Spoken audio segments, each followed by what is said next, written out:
नमस्कार दोस्तों। एनसीईआरटी कक्षा 6 जो नए सत्र में एनसीईआरटी ने शुरू करी है, हम उसका अध्ययन शुरू कर चुके हैं और इतिहास के टोटल 5 टॉपिक है इसमें, जिसमें से 2 क्लासेज हो चुकी है। आज हम तीसरी क्लास पे आए हैं, जिसमें आज का जो हमारा टॉपिक है वो है भारतीय सभ्यता का प्रारंभ। ठीक है, तो अगर मैं बहुत ही सामान्य शब्दों में कहूँ तो इसमें हम हड़प्पा सभ्यता को पढ़ने वाले हैं। ठीक है, तो ये पूरी की पूरी आज की जो कक्षा है ये हड़प्पा सभ्यता से रिलेटेड है, जिसे हम भारत की पहली सभ्यता कह सकते हैं। पाठ का नाम भी भारतीय सभ्यता का प्रारंभ है। ठीक है, बड़ा इंटरेस्टिंग टॉपिक है और ये टॉपिक बेहद मूलभूत बिंदुओं पे बात करेगा। इसके ठीक बाद अगला जो टॉपिक है वो है वैदिक सभ्यता का और जैन और बौद्ध धर्म का।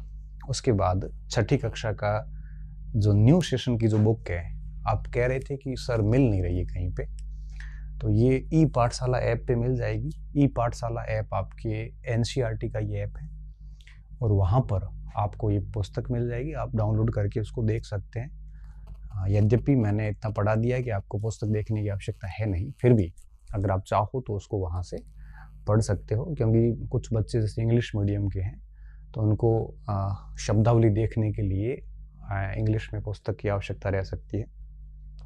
कुछ स्टेट में इसको लागू कर दिया है, कुछ स्टेट में अगले सत्र में हो जाएगी। ये पुस्तक है, नवीन है ये, तो कई राज्यों ने इसको लागू कर दिया है, कहीं पर ये अभी तक हुई नहीं है। ठीक है, राजस्थान में अभी तक हुई नहीं है ये।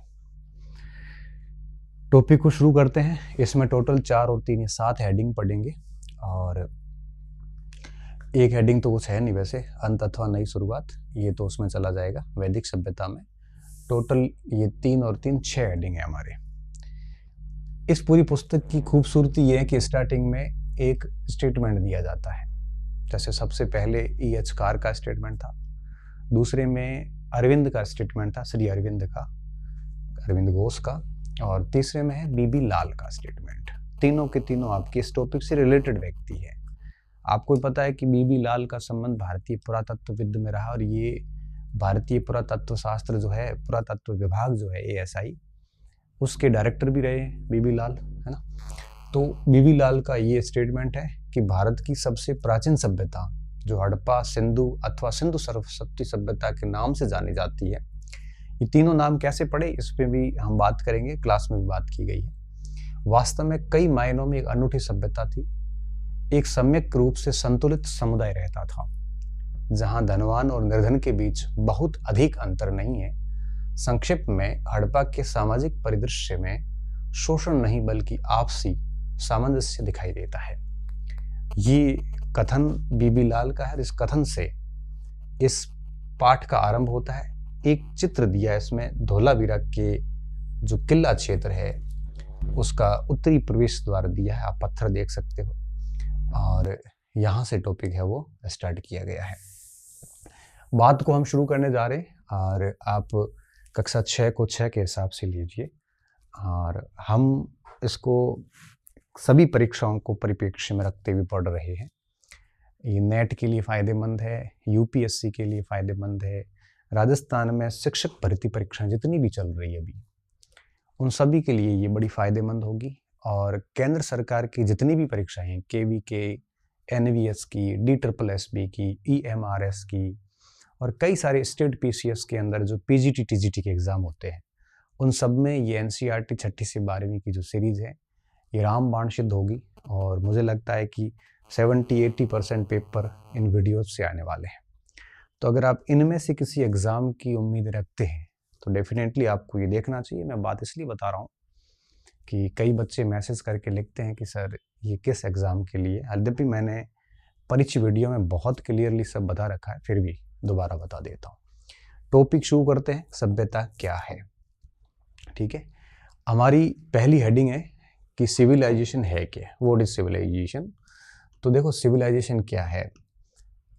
देखो ऐसा क्षेत्र जिसमें एक शासन प्रणाली हो जो विभिन्न समुदायों को, समाजों को बढ़िया से संचालित कर सके, ऐसा क्षेत्र जिसमें विभिन्न प्रकार के शिल्प हो, क्राफ्ट्स एंड आर्ट्स हो, ऐसा क्षेत्र जिनको अभिव्यक्ति के लिए लिखना आता हो, ऐसा क्षेत्र जहाँ पे व्यापार वाणिज्य हो, ऐसा क्षेत्र जहाँ नगरीकरण हो, ऐसा क्षेत्र जहाँ विभिन्न प्रकार के समुदाय कृषि वगैरह के कार्य करते हो, ऐसा क्षेत्र जो विभिन्न प्रकार के समाजों का अध्ययन करते हो, उन क्षेत्रों को, उस काल को, उस पर्टिकुलर पीरियड को, उस क्षेत्र को हम सिविलाइजेशन कहते हैं।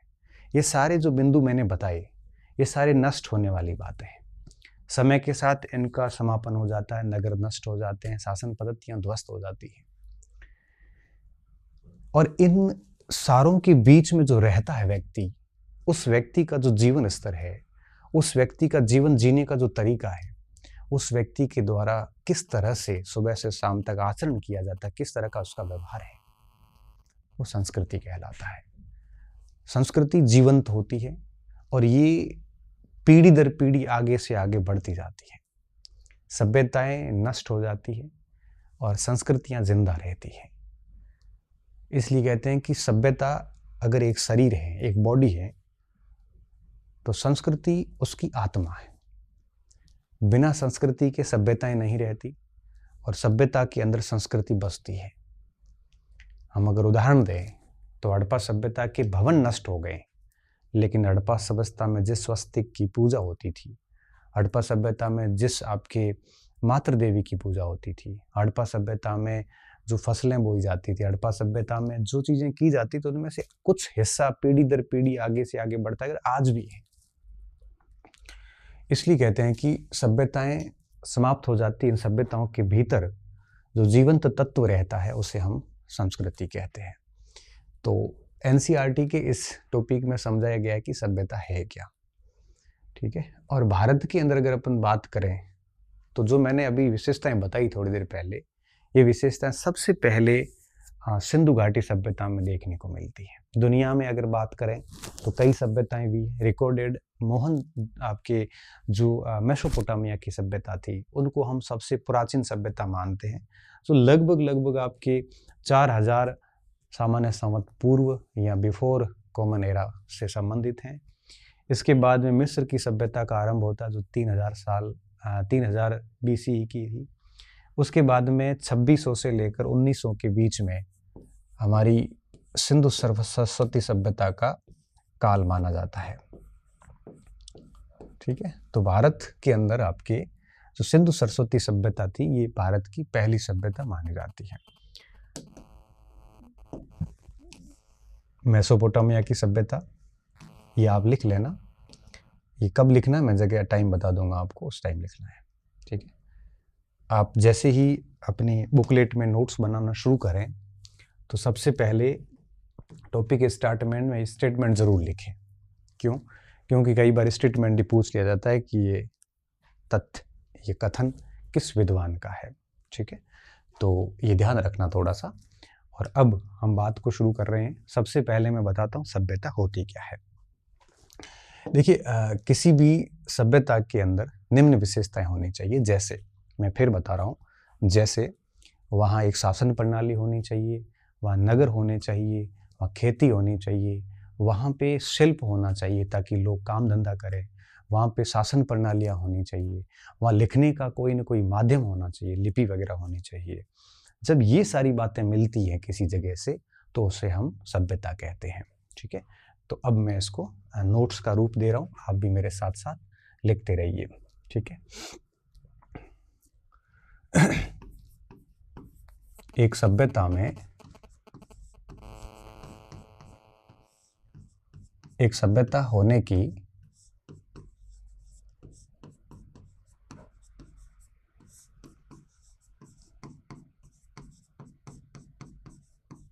निम्न विशेषताएं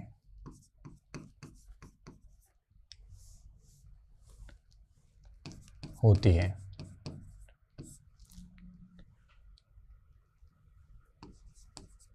ठीक है, क्या विशेषताएं होती है देखिए।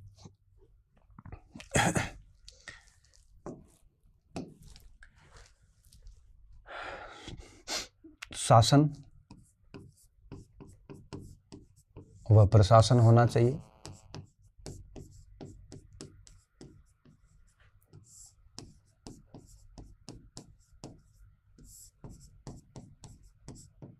ठीक है। नगरीकरण होना चाहिए,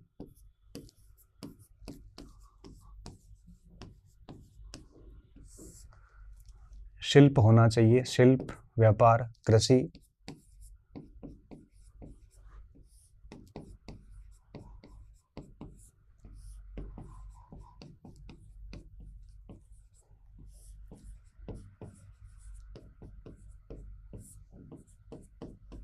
कृषि हो। हाँ, लेखन का कोई न कोई रूप हो,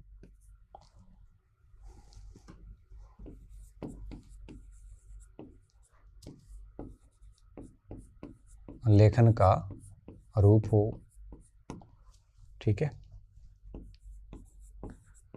जीवन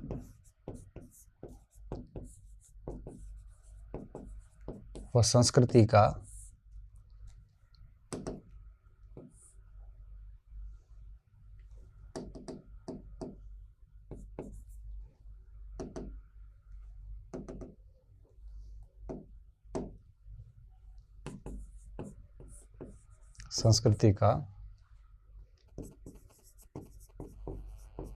विश्लेषण हो, ठीक है। अगर किसी क्षेत्र में ये सारी बातें हो तो हम उसको एक सिविलाइजेशन का नाम देते हैं। अगर ये सब चीज़ें नहीं हो तो हम उसको सिविलाइजेशन नहीं कह सकते। अब देखो, सिंधु सभ्यता में शासन प्रशासन की व्यवस्थाएं भी थी, नगरीकरण भी था, इवन वो तो भारत का पहला नगरीकरण था। शिल्प, व्यापार, वाणिज्य, कृषि, लेखन का रूप भी था, लिपि भी थी, हालांकि उसको हम पढ़ नहीं पाए, वो अलग इश्यू है, मगर था, है ना। इस वजह से हम भारतीय सभ्यता या पहली सभ्यता के रूप में सिंधु घाटी सभ्यता को मानते हैं। तो उक्त तत्व जब मौजूद होंगे तो उसे हम सभ्यता कहते हैं। उक्त तत्वों की विद्यमानता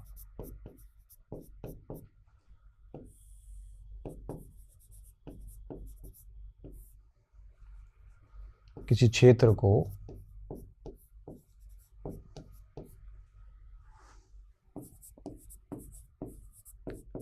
सभ्यता बनाती है।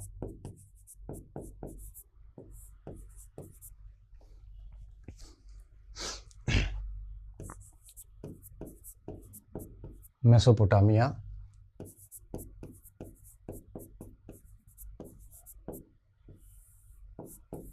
ये इराक व ईरान में थी।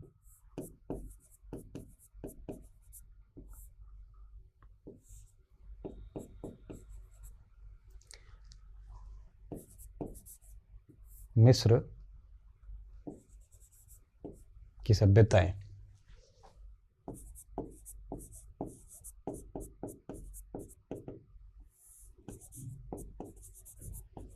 प्राचीन रही,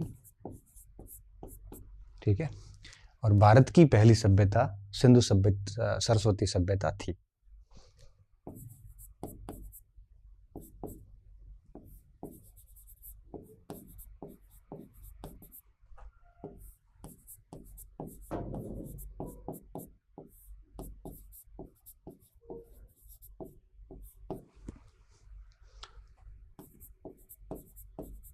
सिंधु सरस्वती है, ठीक है। आगे हम पढ़ेंगे कि इसको सिंधु सरस्वती नाम क्यों दिया जा रहा है, सारी बातें आगे आएगी, मगर अभी आपको इतना जानना है कि एक सिविलाइजेशन की डेफिनेशन क्या होती है। ये इसकी एक डेफिनेशन होती है और इसके बेस पे मेसोपोटामिया, मिस्र, भारत, ये सारी समकालिक हैं। ऐसा नहीं है कि भारत की सभ्यता जब शुरू हुई उस समय तक मेसोपोटामिया खत्म हो गई थी, ऐसा नहीं था।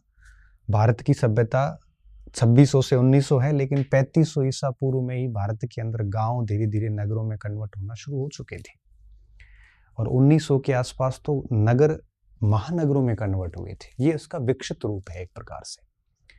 ये पहले से ही थी, ये भी खत्म नहीं हुई थी, ठीक है। स्टार्ट थोड़ा सा ये पहले हुए, हमारी सभ्यता स्टार्ट थोड़ी बाद में हुई, मगर थी तीनों की तीनों समकालिक, ठीक है। हाँ, ये बात हो गई। अब आगे देखिए थोड़ा सा एक्स्ट्रा फैक्ट के रूप में मैं चाह रहा था।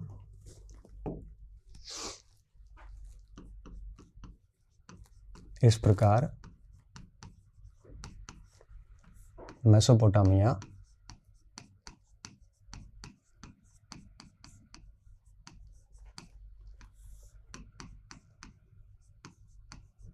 मिस्र व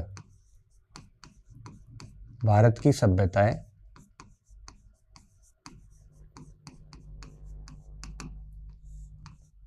कंटेम्परेरी या समकालिक थी।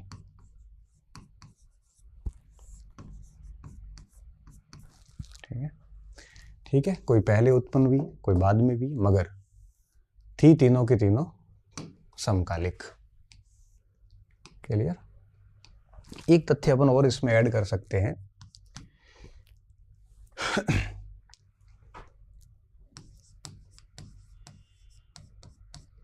सभ्यता में रहने वाले नागरिकों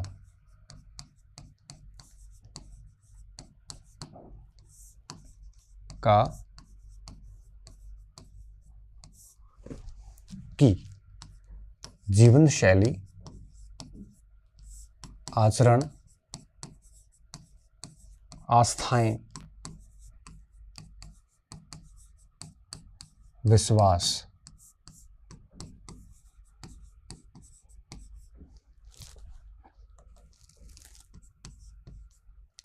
तथा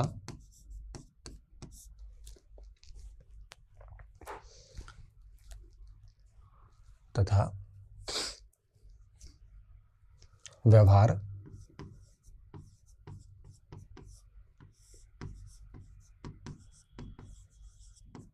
संस्कृति कहलाता है।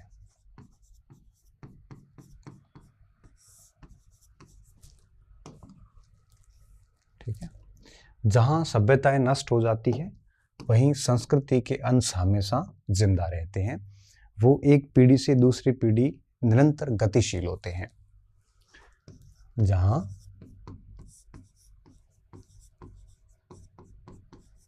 सभ्यताएं नष्ट हो जाती है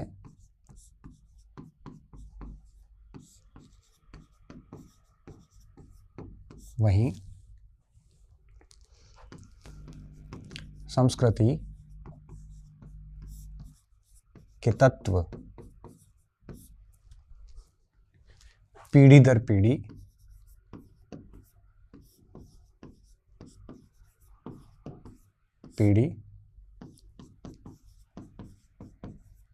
गतिशील रहते हैं। अर्थात संस्कृति जीवित होती है। अर्थात अब ये कभी आप इंटरव्यू में चले जाओ और वहां से आपसे बेहद संक्षिप्त में पूछ लें कि सभ्यता और संस्कृति में कोई एक आधा डिफरेंस बता दीजिए, तब आप उस स्थिति में बहुत लंबा चौड़ा आंसर नहीं दे सकते। तब आपको बहुत सिंपल तरीके से बताना पड़ता है कि सभ्यता जिस तरह से मानव का शरीर है तो संस्कृति उसकी आत्मा है। शरीर नष्ट हो जाते हैं, आत्माएं नष्ट नहीं होती। उसी प्रकार से सभ्यता सतत चलती नहीं है बल्कि संस्कृति सतत चलती है। एक सभ्यता में जीवन से नगरीकरण, शासन व्यवस्थाएं वगैरह आवश्यक है, वहीं संस्कृति में व्यक्ति की जीवन शैली, आचार विचार, व्यवहार, खान पान, ये सब चीज़ें मानी जाती है। तो इसको आप क्या है कि बड़े संक्षिप्त में बड़ा प्रभावी उत्तर है वो दे सकते हैं। पीढ़ी दर पीढ़ी गतिशील रहते हैं, अर्थात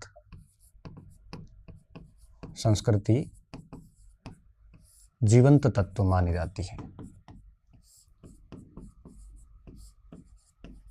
ठीक है, ये एक बड़ा सिंपल सा था, थोड़ा सा एक्स्ट्रा फैक्ट है, मगर ध्यान भी होना चाहिए आपको। ठीक है, अब हड़प्पा जैसी सभ्यता नष्ट होगी, लेकिन वैदिक संस्कृति, हड़प्पा संस्कृति की कुछ बातें आज भी हमारे समाजों में हम देख सकते हैं। आप उसको ऑब्जर्वेशन करोगे तो आपको पता भी चल जाएगा। ठीक है, ये कुछ बातें थी जो सभ्यता क्या है, तो साथ साथ में मैंने ये भी बताने की कोशिश की है कि संस्कृति क्या होती है। ठीक है, अब यहाँ पे हम आगे बढ़ते हैं और भारतीय सभ्यता के बारे में एक छोटा सा नोट और लगा लेते हैं और उसके बाद में हम चीज़ों को आगे बढ़ाते हैं।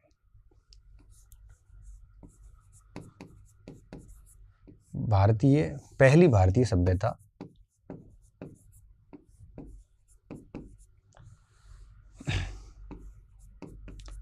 भारत की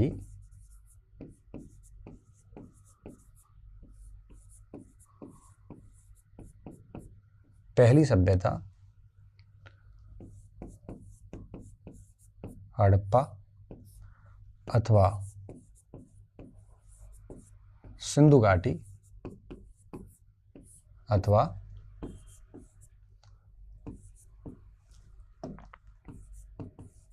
अब देखो इन्होंने बार बार मैप में किस शब्द का यूज किया है, सरस्वती सभ्यता का प्रयोग किया है।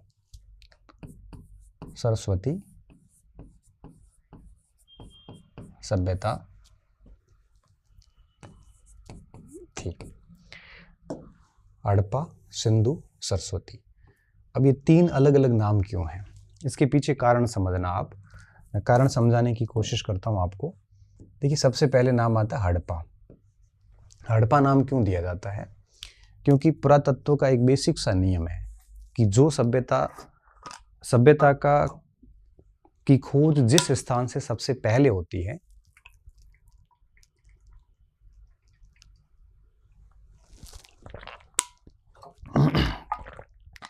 सभ्यता की खोज सबसे पहले जिस स्थान से होती है उसी स्थान के नाम से सभ्यता का नामकरण किया जाता है।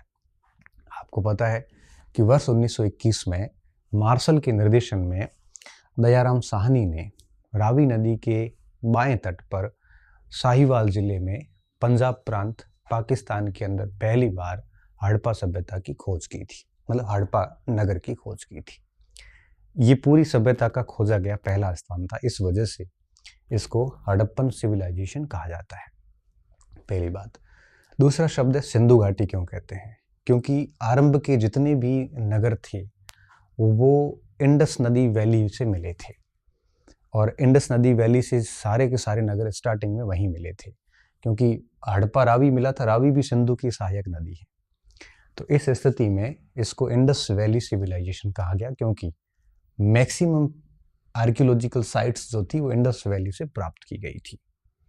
इसलिए मार्शल ने 1927 में इसका नाम इंडस वैली सिविलाइजेशन दिया था। और मार्शल ने ही पूरी दुनिया के सामने लंदन इलस्ट्रेटेड वीकली नामक पत्रिका में 1924 के अंदर पहली बार दुनिया के सामने घोषणा करी थी कि हमने एक एंशिएंट सिविलाइजेशन की खोज कर ली है। 1924 में पहली बार पूरी दुनिया को पता चला था कि एक ऐसी सभ्यता की खोज हुई है, और उस सभ्यता का नाम 1927 में इंडस वैली सिविलाइजेशन दिया गया था। फिर जब भारत आज़ाद हो गया, तो भारत जब आज़ाद हुआ तो जितनी भी आर्कियोलॉजिकल साइट्स थी इस सिविलाइजेशन की, वो सारी की सारी पाकिस्तान में चली गई। बाकायदा बंटवारा हुआ था। फिर हमारे पास में यहाँ से जो कुछ भी एविडेंस मिले थे, इन क्षेत्रों से जो जो कुछ स्रोत प्राप्त हुए थे, वो दिल्ली में पड़े थे और साइट्स सारी वहाँ रह गई थी। फिर हमने बंटवारा किया था, पाकिस्तान को आधी आधी चीज़ें दी थी, और एक माला पे तो विवाद हुआ था, मन के कार्निलियम की हार था, तो पाकिस्तान ने कहा आधा हमें दे दो, भारत ने कहा कि आधा हार देंगे, फिर वो हार नहीं रहेगा, इससे अच्छा है आप उसको पूरा ही लेके चले जाओ। कई सारे विवाद चले थे। तो आज़ादी के बाद सबसे अधिक क्षेत्र जो मिले वो सरस्वती नदी के किनारे मिले थे, इसलिए, और फिर वो घाटी क्षेत्र रहा भी नहीं, मैक्सिमम पहले से सरस्वती नदी के किनारे मिले, इसलिए हम इसको सरस्वती सभ्यता भी कहते हैं। ठीक है, और एक मिनट, तो सरस्वती सभ्यता कहने के पीछे सीधा सा इतना सा महत्व है कि आज़ादी के बाद सबसे अधिक स्थान सरस्वती नदी के किनारे मिले थे। तो 3 नाम इसके प्रचलित हैं। मैं तीनों के बारे में थोड़ी थोड़ी डिटेल लिख लेता हूँ, और ताकि आपको अंदाज़ा रहे। ठीक है, तो सर्वमान्य कौन सा रहेगा? आज भी हड़प्पा ही रहेगा, क्योंकि ये पुरातत्व की एक मान्यता है। ठीक है, और सिंधु घाटी इसलिए नहीं है अब नाम, क्योंकि अब सिंधु घाटी तक स्थान सीमित रहे नहीं, अब स्थान बहुत व्यापक क्षेत्र से खोजे जा चुके हैं। गुजरात, हरियाणा, उत्तर प्रदेश, राजस्थान, ये कोई सिंधु घाटी में नहीं है। अब सिंधु घाटी से बाहर सिंधु सभ्यता की खोज हुई है, कई सारे साइट्स मिली हैं, इसलिए अब इसका नाम उपयुक्त क्या है? सरस्वती सभ्यता। और पूरी पुस्तक के अंदर सरस्वती सभ्यता ही लिखा हुआ है। ठीक है, ये भारत की पहली सभ्यता है। तो मैं थोड़ा थोड़ा इसके बारे में लिख लेता हूँ। पहले अपन हड़प्पा के बारे में लिख लेते हैं। हड़प्पा के बारे में क्या लिखेंगे?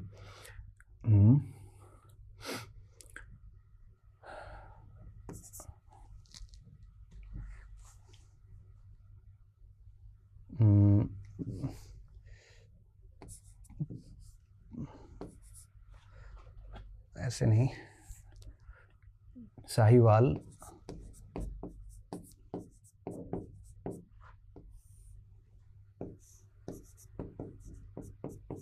पंजाब पाकिस्तान है ना। ये कौन सा पंजाब है? पाकिस्तान। साहिवाल में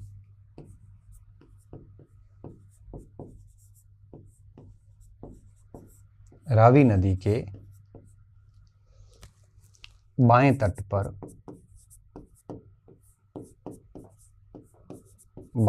पर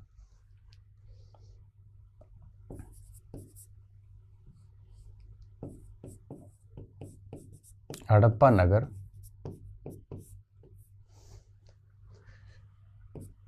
D.R. साहनी, दयाराम साहनी द्वारा 1921 में खोजा। ठीक है,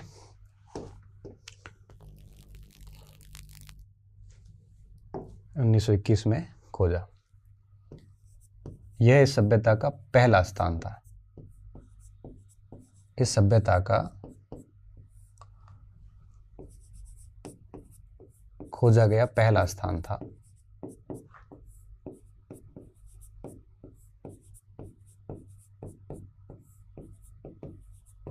पहला स्थल था। ठीक है, पुरातत्व की मान्यता अनुरूप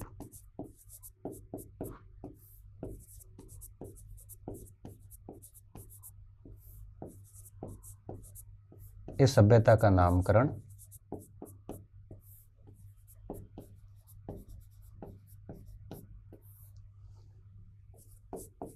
हड़प्पा किया गया। इसलिए हम इसको क्या कहते हैं? हड़प्पा सभ्यता। तो पूरा देखो कब खोजा? 1921 में खोजा। कहाँ पे? रावी नदी के बाएं तट पर। किसने? दयाराम साहनी ने। ये पहला स्थल था। और पुरातत्व की मान्यता ये कहती है कि जो सबसे पहले स्थल खोजा जाएगा, सभ्यता का नाम उसी स्थल के आधार पे पड़ेगा, इसलिए इसको हड़प्पा सभ्यता कहा जाता है। क्लियर? अब आता दूसरा पॉइंट कि इसको सिंधु सभ्यता क्यों कहते हैं।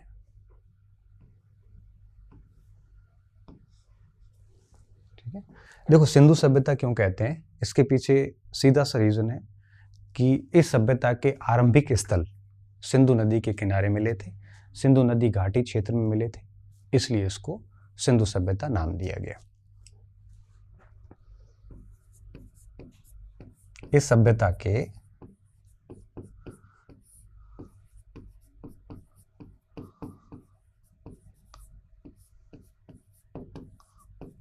आरंभिक स्थल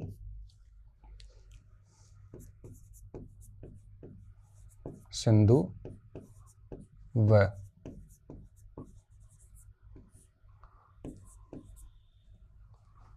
उसकी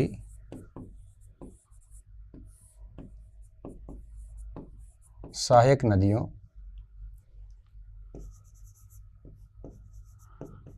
की घाटी क्षेत्र में मिले।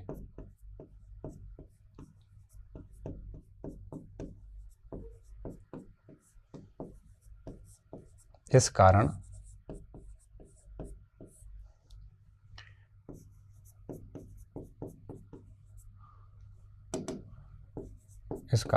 मार्शल ने 1927 में इसका नामकरण सिंधु सभ्यता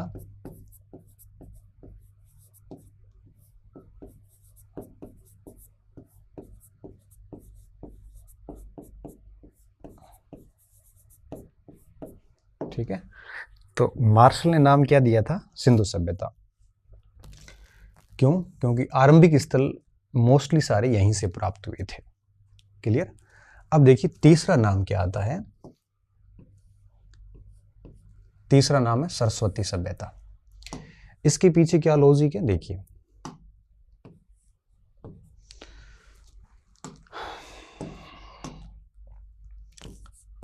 स्वतंत्रता के बाद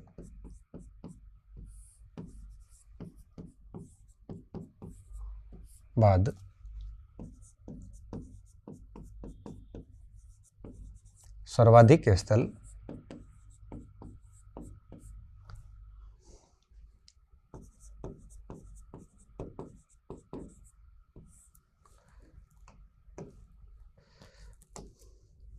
मैंने कहा ऐसे खराब सा क्यों लग रहा है, इतनी छोटी लिख ली।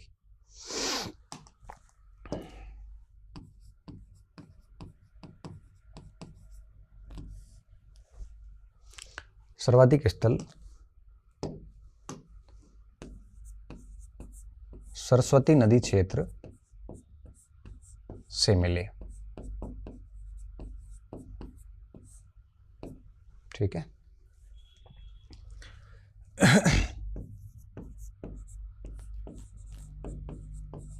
इस कारण से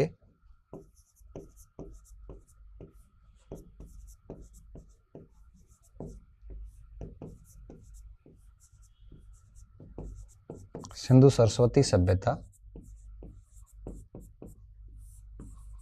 नाम दिया। ठीक है। तो ये तीनों बिंदु आप याद रखना बढ़िया तरीके से कि इसको हड़प्पा सभ्यता क्यों कहते हैं, सिंधु सभ्यता क्यों कहते हैं, सरस्वती सभ्यता क्यों कहते हैं। ज़्यादा फर्क नहीं है, थोड़ा थोड़ा सा फर्क है। और चूंकि सरस्वती वर्तमान में तो लुप्त ही हो गई है, इसके कुछ हिस्सा जो पाकिस्तान में बहता था उसको वहाँ पे हकरा कहते थे, और भारत में गग्गर थी तो उसको गग्गर अकरा क्षेत्र भी कहा जाता है। इसे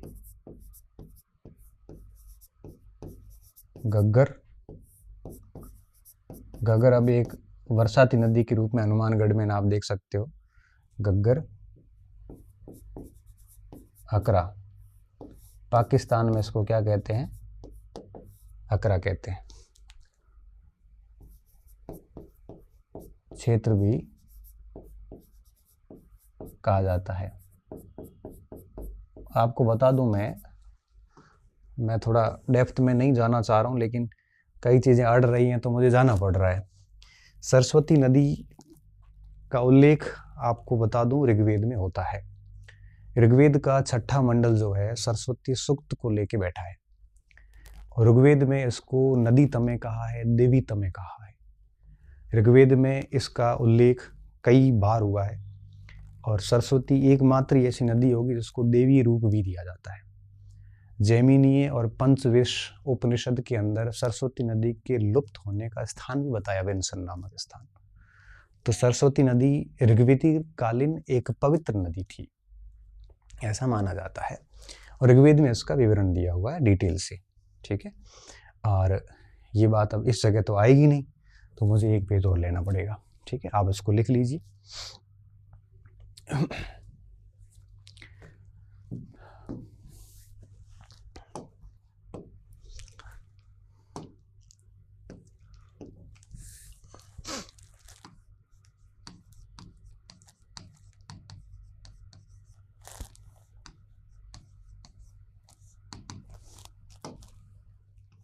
थोड़ा सा इसका ध्यान रखना, क्योंकि ये अगले चैप्टर में भी है आगे, तो अभी इसको यहाँ उपयुक्त जगह है समझाने की, तो बता देते हैं आपको। यहाँ पे सरस्वती के बारे में बता देते हैं। देखिए, सरस्वती नदी की अगर अपन बात करें तो आप ये समझ लीजिए कि ऋग्वेद का 6ठा मंडल सरस्वती को समर्पित है। सरस्वती सूक्त है इसके अंदर, और एक नदी के रूप में सरस्वती का कई बार उल्लेख हुआ, बड़ी पवित्र नदी मानी गई है। यही कारण है कि ऋग्वेद में नदी तमे, देवी तमे जैसे कई सारे नाम है, वो मैंने आपको फर्स्ट ग्रेड वाले बैच में 10-15 नाम लिखवा रखे हैं, वो बताया गया इसको, और इसके लुप्त होने का स्थान भी इवन बताया गया यहाँ पे। और फिर जब आगे सरस्वती नदी बेसिन को खोजा गया तो यहाँ से बड़े बड़े नगर यहाँ से मिले, गुजरात के, राजस्थान के, कालीबंगा वगैरह, राखी गढ़ी है ना, गनवेरी वाला, और आपके भिराना, और आपके बहुत सारे स्थान राजस्थान के, गुजरात के। कहते हैं कि सरस्वती नदी द्वारिका के तट पे जाके अरब सागर में मिलती थी। तो बड़ा एक बड़ा भाग हड़प्पा सभ्यता का सरस्वती नदी के किनारे आज़ादी के बाद खोजा गया था। ठीक है, सरस्वती नदी, तो आप इसमें लिखोगे ऋग्वेद के 6वें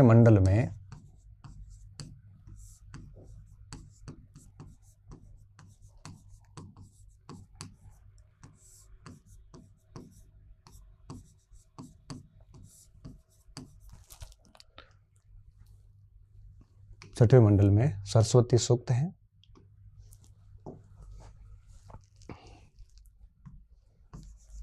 इस काल की सबसे पवित्र नदी मानी गई है।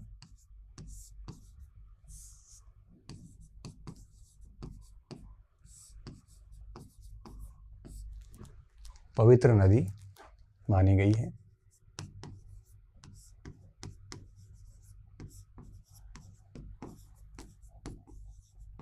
वैदिक साहित्य में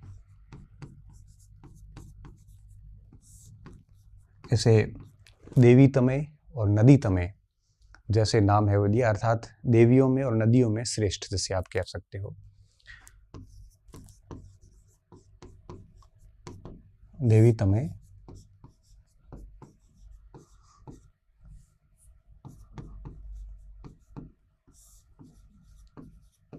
अच्छा ये सारी बातें एनसीईआरटी में है, थोड़ी थोड़ी नहीं है। जैसे ये 6वां मंडल नहीं लिखा हुआ है, बाकी सब लिखा हुआ है। वैदिक साहित्य में विवरण है, ये बात लिखी हुई है इसमें, ये तीनों नाम वहाँ लिखे हुए, बस मैंने थोड़ा सा चीज़ें थोड़ी सी बढ़ाई है इसके अंदर। बाकी ऑलमोस्ट सारी बातें ये तो पूरी की पूरी लिखी हुई है। तो हम 6ठी की क्लास के बेस पे ही चल रहे हैं। ठीक है, जैमिनीय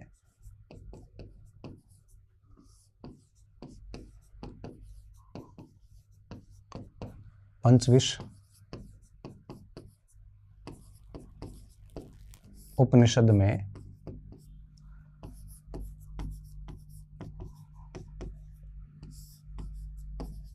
सरस्वती नदी के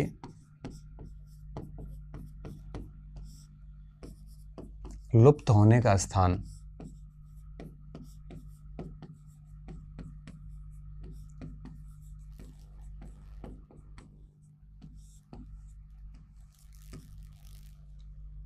बताया है।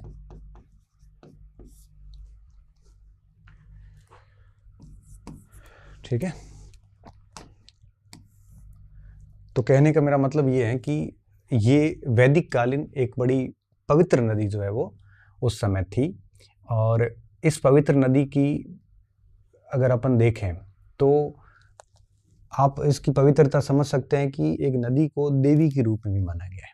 ठीक है, इसे देवी रूप में भी माना गया है।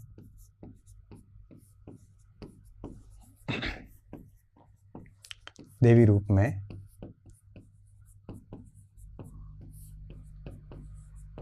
माना गया है।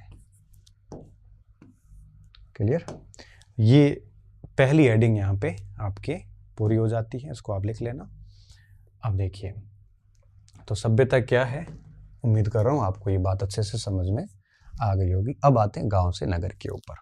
ठीक है, ज़्यादा बड़ा टॉपिक नहीं है, लेकिन सभ्यता पूरी है तो थोड़ा सा समय तो लग ही जाएगा। कल मैंने आपको सुलेमान श्रेणी बताई थी, आप देख सकते हो, ये सुलेमान श्रेणी है।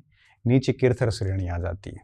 ठीक है, इसमें ये नागेश्वर, खिरसारा, लोथल, धोलावीरा, ये बालाकोट है ना, लखन जोदड़ो, डाबरकोट, ये भिराना, ऊपर गंगानगर के इधर कर्णपुरा, कालीबंगा, बनावली, रूपनगर जैसे रोपड़ कहते हैं, राखी गढ़ी, फरमाना, मांडा, ये सारे सारे, मूसा खेल, सोरत गोई, सारे स्थान इसमें दिए। मैप आप देखना बढ़िया से इसको, और इस मैप को प्रिंट करवा के अपनी कॉपी में चिपका भी देना।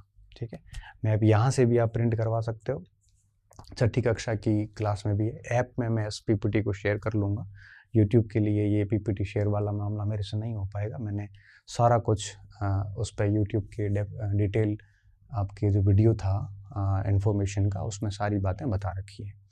ठीक है। अब गांव से नगर की बात क्या थी, आपको बताया कि गांव के अंदर जब प्रोडक्शन बढ़ता है, उत्पादन बढ़ता है, तो उत्पादन बढ़ने के बाद ट्रेड एंड कॉमर्स बढ़ता है, व्यापार वाणिज्य बढ़ता है, जिससे क्या होता है कि गांव धीरे धीरे नगरों का रूप ले लेते हैं। और नगरों में जब यही चीज़ें चलती है तो नगर धीरे धीरे महानगर बन जाते हैं। तो हड़प्पा के अंदर अगर अपन देखें तो 3500 के आसपास ये गांव जितने भी थे नगरों में कन्वर्ट हो चुके थे। और फिर 2600 तक जब बात आई तो ये नगर महानगरों में कन्वर्ट हो चुके थे। तो इस तरह से धीरे धीरे उत्पादकता बढ़ने के कारण गांव महानगरों तक की यात्रा कर लेते हैं। और यह भारत का पहला नगरीकरण था। वैसे आपने पढ़ा होगा भारत में 3 नगरीकरण हुए। पहला ये नगरीकरण था, दूसरा नगरीकरण आपके महाजनपद कालीन में था जो हम आगे पढ़ेंगे, और तीसरा नगरीकरण सल्तनत काल के आसपास का माना जाता है। ठीक है। तो 3 नगरीकरण हुए। तो गांव से नगर, ये है हमारी दूसरी हेडिंग। इसमें हम क्या लिखेंगे कि गांव की उत्पादकता बढ़ने के कारण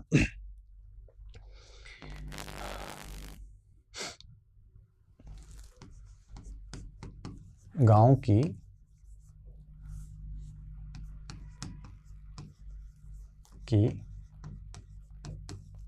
उत्पादकता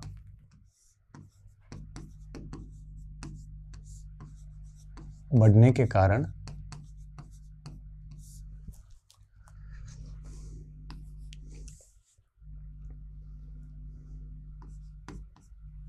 ये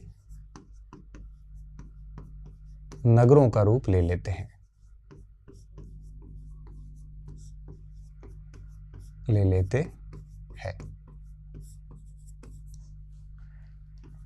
3500 BCE में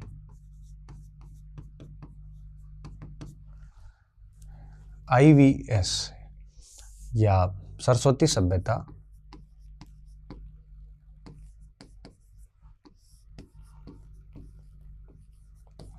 सभ्यता के गांव नगरों में परिवर्तित हो चुके थे।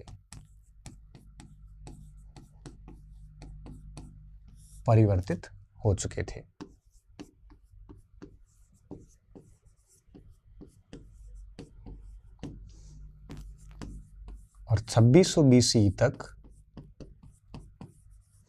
ये नगर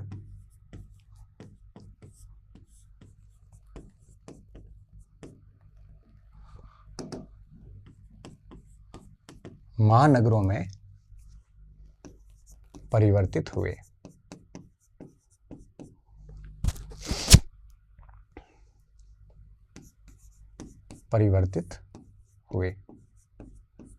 ठीक है।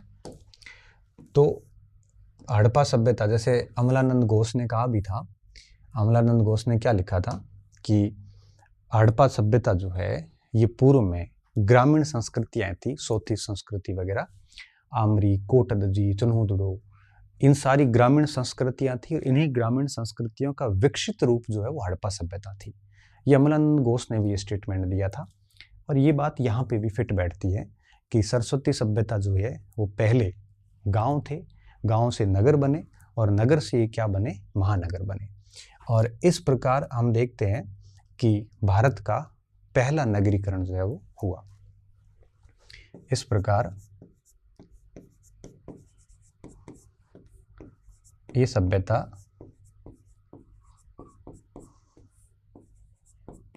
भारत का प्रथम नगरीकरण था।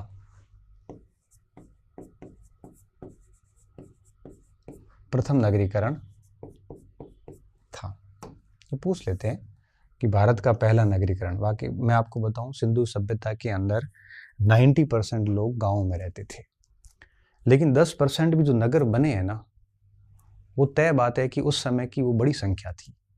तो पहली बार इतनी तादाद में बड़े नगर देखने को मिले, इसलिए इसको हम भारत का पहला नगरीकरण मानते हैं।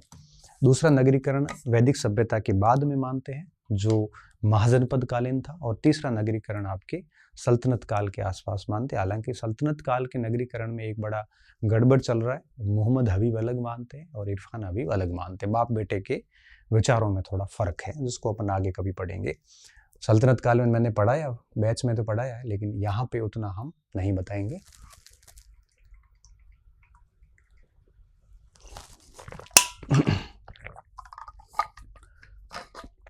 तो ये बात पूरी कर लेता हूँ, नगरीकरण था। या आप नोट करके डाल सकते हो।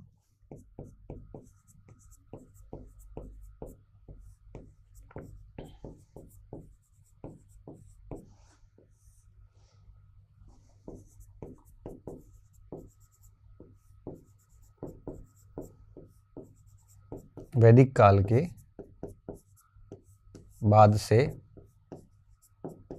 मौर्य पूर्व काल तक। अब इसमें आप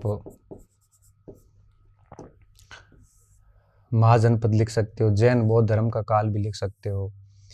जैन बौद्ध धर्म का काल, महाजनपद काल, कोई भी बिंदु इसमें लिखा जा सकता है। ठीक है, ये भारत का पहला नगरीकरण था। और इस नगरीकरण में कई बड़े नगर जो है हमें देखने को मिलते हैं। जैसे मैं अगर नाम बताऊं यहाँ पे, तो कुछ नगरों के नाम मैं यहाँ पे बताना चाहूँगा। नगर योजना के ठीक पहले अलग पीपीटी ले लेते हैं।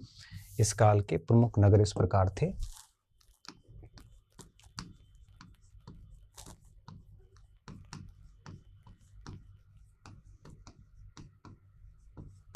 प्रमुख नगर,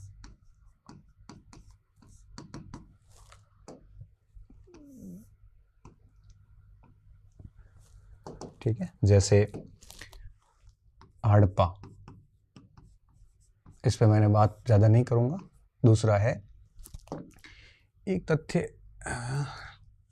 शायद लिखना रह गया कि 1924 में इस सभ्यता की घोषणा मार्शल ने की थी दुनिया के समक्ष।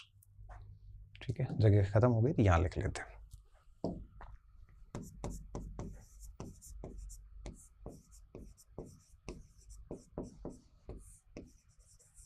इस सभ्यता की घोषणा मार्शल ने वर्ष 1924 में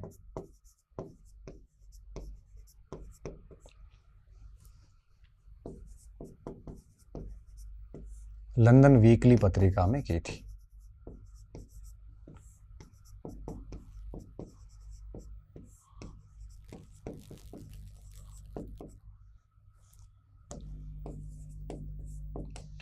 सभ्यता की खोज मार्शल के निर्देशन में हुई थी। खोज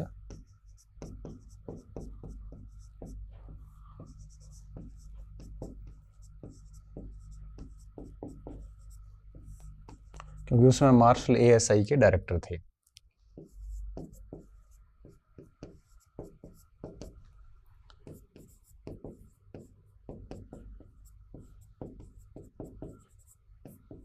ठीक है, करने वाले लोग वली राखालदास बनर्जी, दयाराम साहनी थे, मगर डायरेक्शन, फंडिंग वगैरह वो सारी कहाँ से थी? वो आपके मार्शल की तरफ से थी। इसलिए मार्शल को निर्देशन का माना जाता है। कई बार प्रश्न आता है कि सभ्यता की खोज किसके निर्देशन में हुई थी? मार्शल के निर्देशन में हुई थी। और मार्शल ने इसकी घोषणा पूरी दुनिया के समक्ष 1924 में इलस्ट्रेट लंदन वीकली नामक मैगजीन में की थी। तथ्य है, थोड़ा ठीक तथ्य है। वैसे ये 1924 का तथ्य तो आपके एनसीईआरटी में भी लिखा हुआ है, बट थोड़ी बात पूरी नहीं लिखी हुई है। हड़प्पा, मोहनजोदड़ो। मोहनजोदड़ो अभी पिछली बार जब पाकिस्तान में बाढ़ आई थी तो पूरा डूब गया, पतन हो गया, उसका हालत बड़ी ख़राब थी। और अगर इसमें कुछ पॉइंट्स ऐड करना चाहो तो आप ऐड कर सकते हो मोहनजोदड़ो में। जिला लरकाना,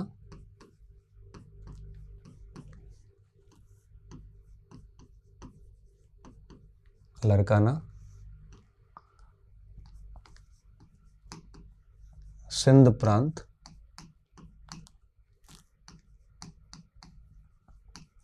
पाकिस्तान में स्थित।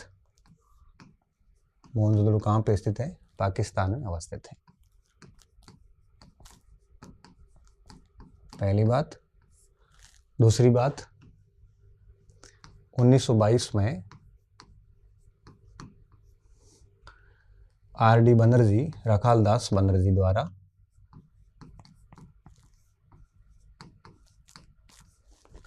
सिंधु नदी के दाएं तट पर खोज की गई।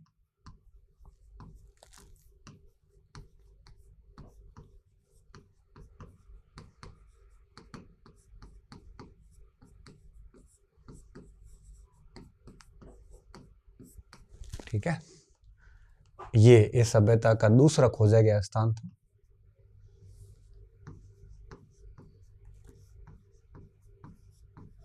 इस सभ्यता का खोजा गया दूसरा स्थान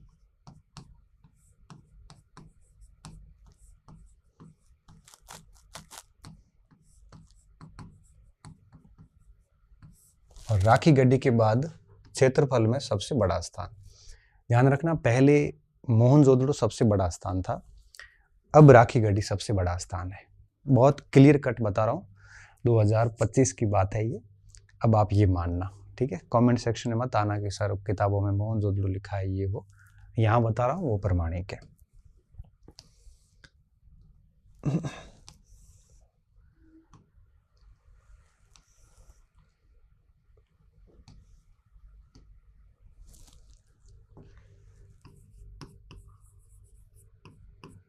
राखी गड्डी हरियाणा।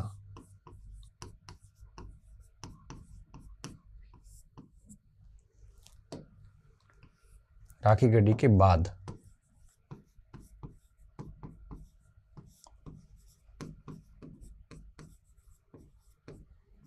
क्षेत्रफल के आधार पर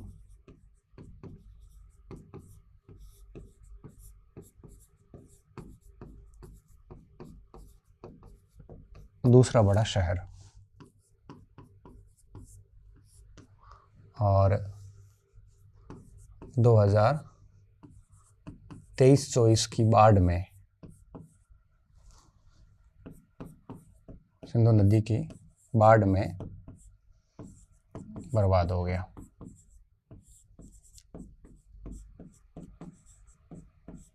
क्लियर? ये इस काल के प्रमुख नगरों में आ जाते हैं। कई नगर थे, लेकिन जो एनसीईआरटी ने लिखे मैं उन्हीं पे बात करूँगा। मैं इसको डिटेल में पढ़ाता हूँ तो आपको पता है, फर्स्ट ग्रेड में मुझे जहाँ तक याद है, फर्स्ट ग्रेड वाले अपने बैच में शायद 10 या 12 क्लासेज है सिंधु सभ्यता की, एक 1.5 घंटे की, तो 12-13 घंटे का टॉपिक है। 1-1.5 घंटे में मैं उतना ही बताऊँगा जितना एनसीईआरटी ने लिखा है। फिर यही टॉपिक वापस आपके आएगा 12वीं कक्षा की फर्स्ट भाग में, वहाँ थोड़ा सा ये डिटेल में है। मगर इतना मुझे पता है कि 6ठी से 12वीं तक सारी कक्षाएं किसी ने देख ली ना, तो वो हिस्ट्री में उसके बेसिक्स बेहद शानदार हो जाएंगे, फिर उसको दिक्कत ज़्यादा आएगी नहीं कहीं पर भी। तो हड़प्पा हो गया, मोहनजोदड़ो हो गया। ठीक है, इसके बाद में जैसे धोलावीरा और लोथल गुजरात के स्थान हैं।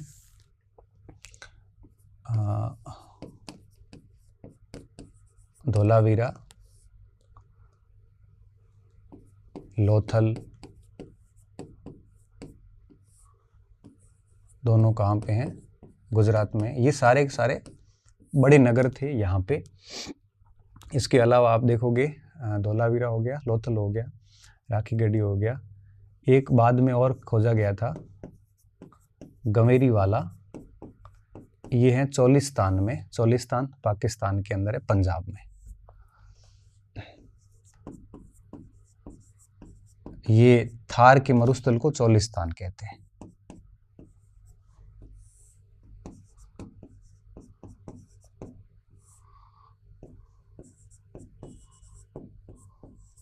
ठीक है, ये आपके रफीक मुगल ने खोजा था। रफीक मुगल पाकिस्तान के पुरातत्वविद हुए, मुगल द्वारा खोजा गया।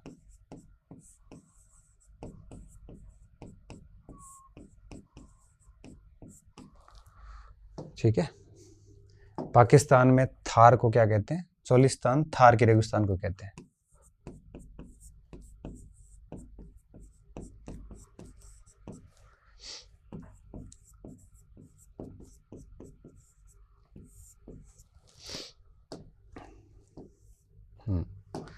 इसके अलावा आपके राखी गड्डी और बनावली तो आपको पता ही है, लिख ही लिया वैसे मैंने। एक आता है फरमाना। फरमाना है आपके हरियाणा में।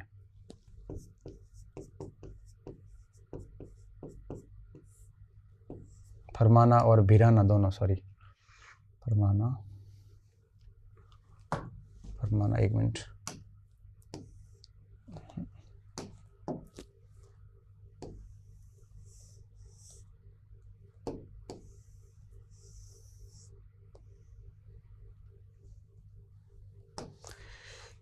भिराना और फरमाना, ये दोनों हरियाणा में हो गए। कालीबंगा राजस्थान के अंदर आ गया। ये कुछ ऐसे स्थान है जो एनसीईआरटी ने अलग से लिखे हैं।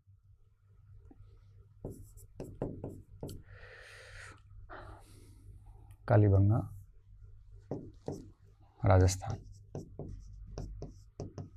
ठीक है। अब इसमें आप देखोगे ना, तो जैसे मैं बताऊं आपको, हड़प्पा, मोहनजोदड़ो, ये सारे के सारे महानगर थे। अब राखी गढ़ी, गनवेरीवाल, ये भी महानगर थे, ठीक है। तो जैसे इनको आप देखोगे तो ये नगर महानगरों में कन्वर्ट हो गए थे। तो यही बात इस समय हम कर रहे थे कि गांव से कैसे नगर बने और नगरों से कैसे महानगर बने। अब इसके बाद बिंदु आता है नगर योजना का, कि इनकी टाउन प्लानिंग कैसी थी, ठीक है। ये तीसरे पॉइंट पे हम आ गए, नगर योजना, टाउन प्लानिंग कैसी थी। इन नगरों के अंदर जो नगरीय विशेषताएं थी वो कुछ कॉमन थी, और हड़प्पा सभ्यता की नगर योजना दुनिया की श्रेष्ठ नगर योजना थी। आज दिन तक जितनी भी नगर योजनाएं मिली हैं, हड़प्पा जैसी नगर योजना कहीं से भी प्राप्त नहीं हुई।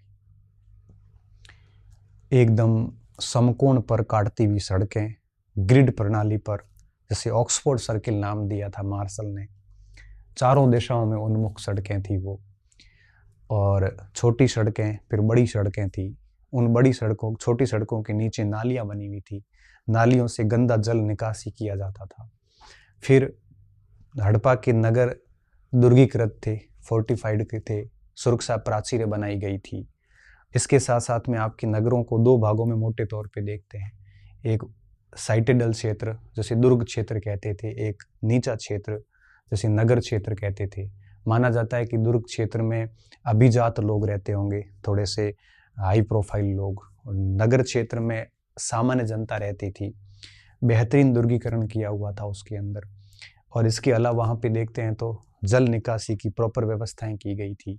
तो मतलब एक शानदार नगर योजना जो है वो हड़प्पा सभ्यता में हमें देखने को मिलती है।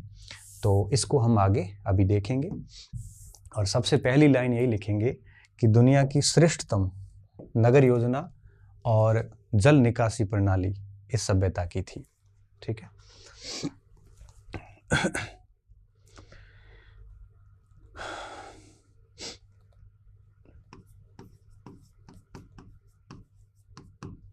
दुनिया की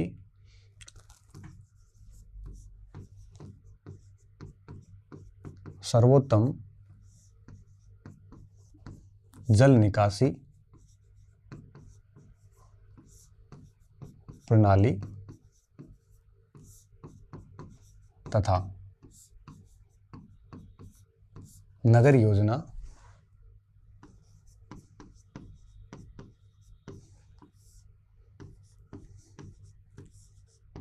सरस्वती सभ्यता या सिंधु सरस्वती सभ्यता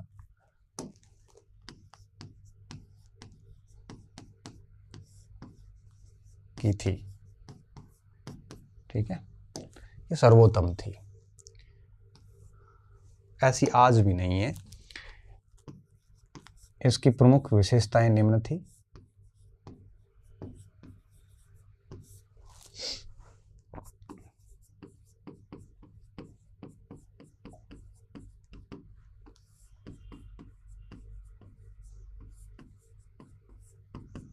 ठीक है, यही भाषा आप अगर मेंस परीक्षाओं में यूज करते हैं तो कोई दिक्कत नहीं है, बड़ी प्यारी भाषा आएगी और बड़ी सरल भाषा आ जाएगी। देखिए पहली विशेषता, आप ये कालीबंगा का एक क्षेत्र दिया हुआ है, निचला नगर दिया हुआ है। निचला नगर, क्योंकि धोलावीरा को छोड़ दें और राखी गढ़ी को छोड़ दें, राखी गढ़ी भी 3 भागों में मिल गया अब, पहले केवल एक धोलावीरा ही 3 भागों में था, उच्च क्षेत्र, मध्य क्षेत्र और निम्न क्षेत्र। बाकी हड़प्पा के अधिकांश नगर 2 भागों में बांटे हुए थे, ऊंचला क्षेत्र, निचला क्षेत्र। ये निचला नगर है, निचले नगर की एक सड़क है, ये बड़ी चौड़ी सड़क है, ये पूरी बस्ती बताई गई है, कालीबंगा का ये फोटो है, ठीक है। इसको अपन आगे देखते हैं। तो देखिए पहली विशेषता क्या थी इसकी, नगरों की, कि यहाँ पर समकोण पर काटती हुई सड़कें थी।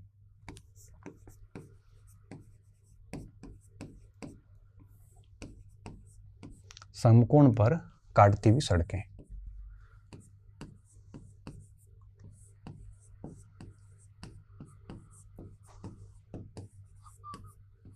जैसे इस टाइप से, ऐसे, ये पैटर्न था पूरा का पूरा, सड़कें थी।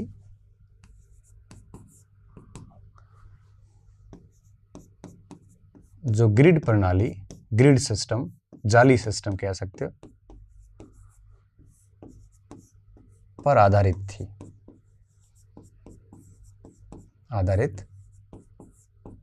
मार्शल इसे ऑक्सफोर्ड सर्किल कहता है।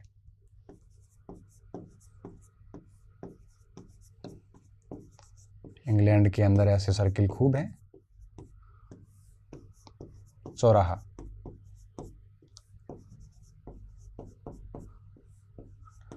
इसमें देखिए ये सारी सड़कें जो है, ये सारी सड़कें चारों दिशाओं में उन्मुख हैं, उत्तर, दक्षिण, पूर्व, पश्चिम, सभी और ये सड़कें जा रही हैं।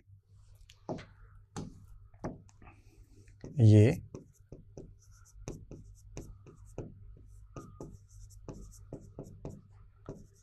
चारों दिशाओं में उन्मुख है।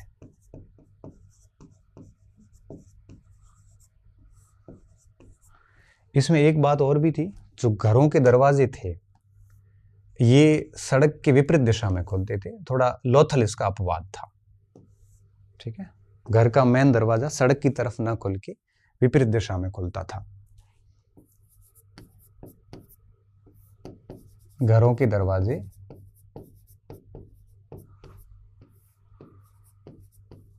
सड़क के विपरीत दिशा में थे।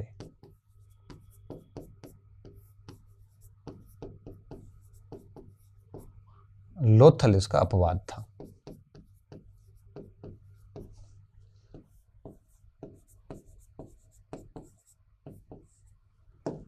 ठीक है, सड़कें भी बड़ी चौड़ी सड़कें थी। तो नगर योजना की पहली विशेषता थी समकोण पर काटती हुई सड़कें, ठीक है। दूसरी विशेषता देखिए आप,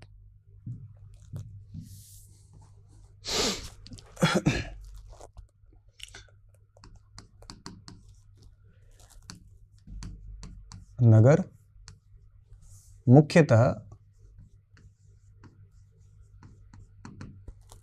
2 भागों में बंटे थे।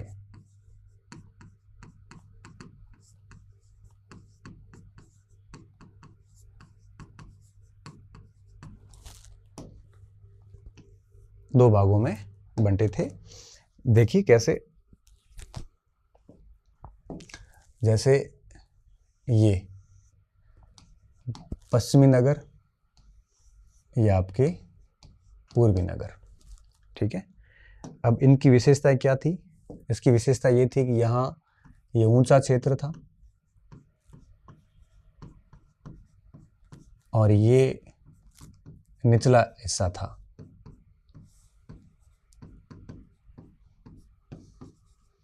इस कारण इसे नगर क्षेत्र कहा जाता था।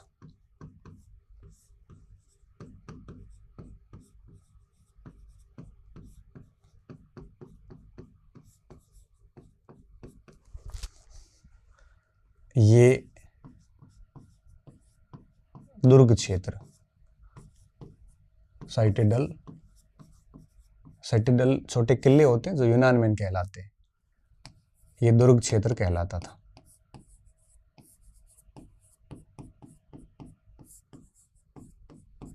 ठीक है, और ये क्या कहलाता था? निचला क्षेत्र अथवा नगर क्षेत्र कहलाता था। इसकी खास बात ये थी, इसमें अभिजात वर्ग रहता था, हाई क्लास लोग,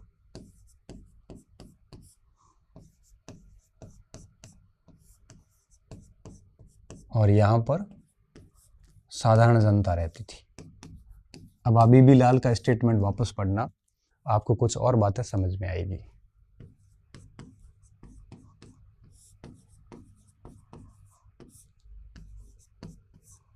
ठीक है, तो यहाँ पूर्वी भाग में साधारण जनता रहती थी और पश्चिमी भाग में अभिजात वर्ग। ये कैसे कह सकते हैं? ये इस प्रकार से कहते हैं कि जो पश्चिमी इलाका है थोड़ा ऊंचा क्षेत्र था, किलेदार आकृतियां बनी हुई थी और बड़ी बड़ी जो संरचनाएं थी, स्नानागार, अन्नागार, ऐसे महत्वपूर्ण संरचनाएं सारी यहाँ पे बनी हुई है। इस हिसाब से लगता है कि यहाँ पे कोई विशिष्ट लोग रहते होंगे। विशिष्ट लोग में कौन आता है? जैसे राजा है, उसके जो अधिकारी हैं या फिर पुरोहित है, ये लोग यहाँ पे रहते होंगे और सामान्य जनता नीचे रहती होगी। इस बेस पे कहा गया था। दो भागों में बंटे थे। धोलावीरा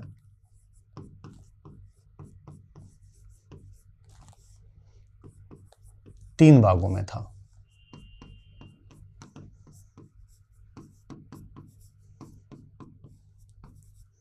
ऊपरी क्षेत्र,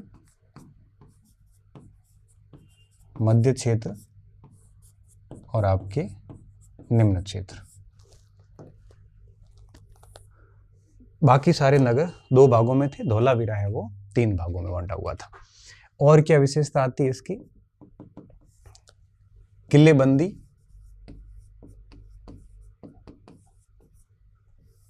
अथवा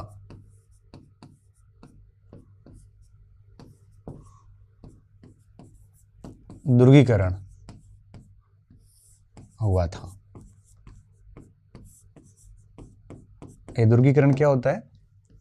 दुर्गीकरण जब ये बस्तियां सुरक्षा प्राचीर से घिरी हुई हो, जैसे ये बस्ती है, इसके चारों तरफ एक दीवार बना दो इस प्रकार से, तो इसे हम क्या कहते हैं? दुर्गीकरण कहते हैं। अब कालीबंगा की बात करें तो इसी तरह से अलग अलग दुर्गीकरण हुआ है। चुनहुदड़ो की बात करें तो दुर्गीकरण हुआ ही नहीं था। ठीक है, लोथल सुरकोटड़ा में एक ही दीवार से दुर्गीकरण हुआ, तो मतलब अलग अलग टाइप का दुर्गीकरण है। लेकिन सामान्यतः हम देखते हैं कि दुर्ग बना हुआ जरूर था, ये सेफ्टी पर्पज से ही होगा, है ना। किलेबंदी अथवा दुर्गीकरण हुआ था। इसके अंतर्गत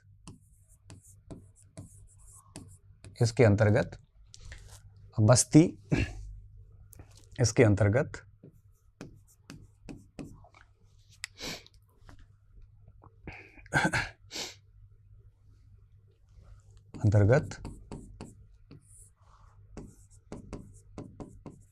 बस्ती सुरक्षा प्राचीर से घिरी हुई थी।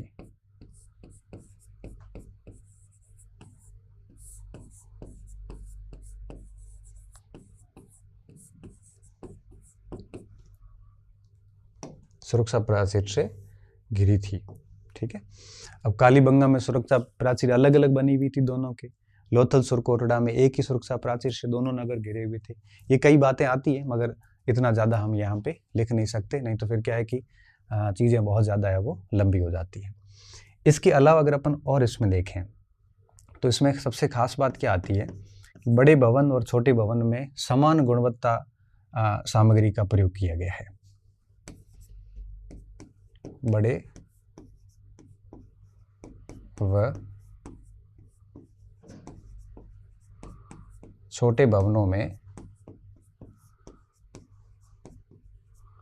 समान गुणवत्ता युक्त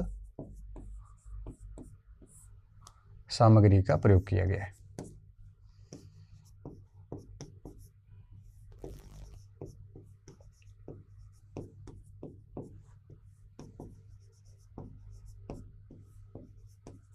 ठीक है, ये बड़ी बात थी। जनरली ऐसा होता नहीं है, मगर यहाँ पे ऐसा था कि गुणवत्ता जो है वो बराबर यूज की है, कहीं पर भी ऐसी खोट नहीं रखी है इसमें। ठीक है,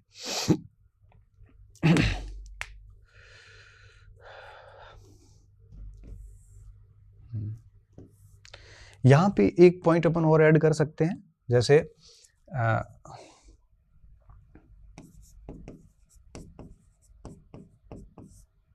स्नानागार यहां थे,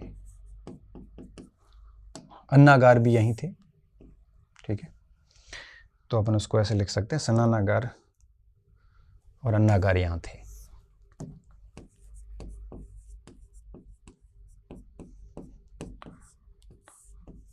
अब स्नानागार आपको पता है स्नान करने के लिए यूज होता था, अन्नागार आपके अनाज का संग्रहण करने के लिए यूज होता था। जब यह बात आई है तो मुझे लगता है मुझे मोहनजोदड़ो के स्नानागार की बात करनी चाहिए। मोहनजोदड़ो से ग्रेट बाथ मिला है, जिसे महान स्नानागार कहते हैं, जिसकी साइज मानी जाती है 12x7, 84 स्क्वायर मीटर की, 12 मीटर लंबा, 7 मीटर चौड़ा। ऐसा माना जाता है कि सबसे बड़ा स्नानागार है यहाँ पे। और इस स्नानागार के चारों तरफ छोटे छोटे कमरे बने हुए हैं, उन कमरों में भी कुछ में कुएं बने हुए हैं। और स्नानागार के बाहर जो ईंटों से फर्श बनी हुई है पूरी, उस ईंटों के अंदर भी बिटुमेंस की लेप किया गया ताकि वाटरप्रूफ बना रहे वहाँ पे। इसको मार्शल ने एक आश्चर्यजनक स्थापत्य कहा था। और डी कोसांबी इसको कमल ताश कहते हैं, कमल के फूल की तरह इस टाइप से कहते हैं, पुष्कर कमल ताश नाम दिया था। तो ये हमें लिखना चाहिए।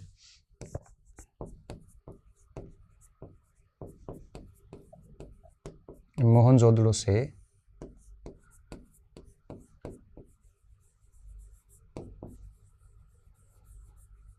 ग्रेट बाथ, महान स्नानागार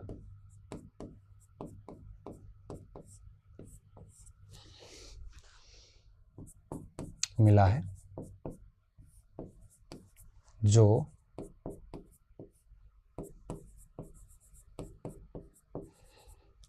12 मीटर व 7 मीटर की साइज का है। ठीक है,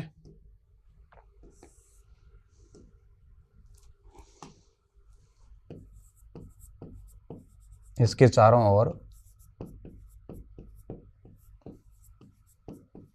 ये एनसीईआरटी के अंदर लिखा है, कमरे बने हैं,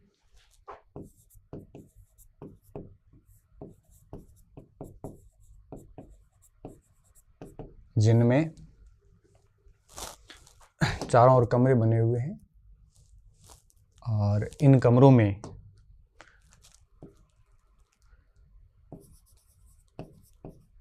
कुएं बने हैं। ठीक है,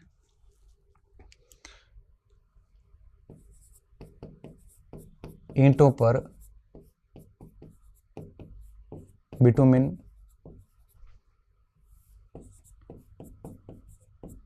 व जिप्सम का लेप है। ये सारे एनसीईआरटी के तथ्य हैं, लेप हैं। साथ ही पानी को बदलने हेतु नालियां भी बनी है, इससे हेतु नालियां बनी हैं। ठीक है, और मार्शल आश्चर्यजनक निर्माण कहते हैं इसे।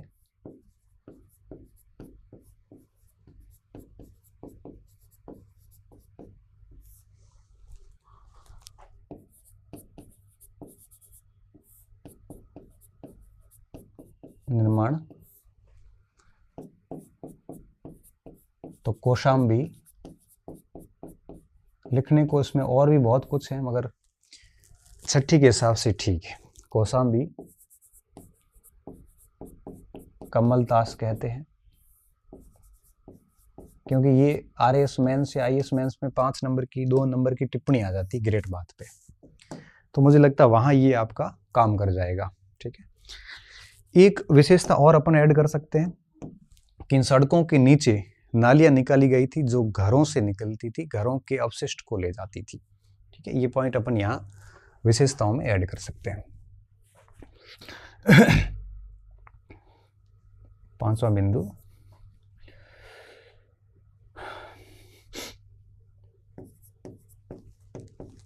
सड़कों के नीचे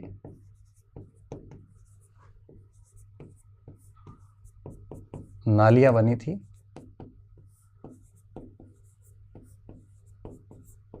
जो घरों के अवशिष्ट को ले जाती थी।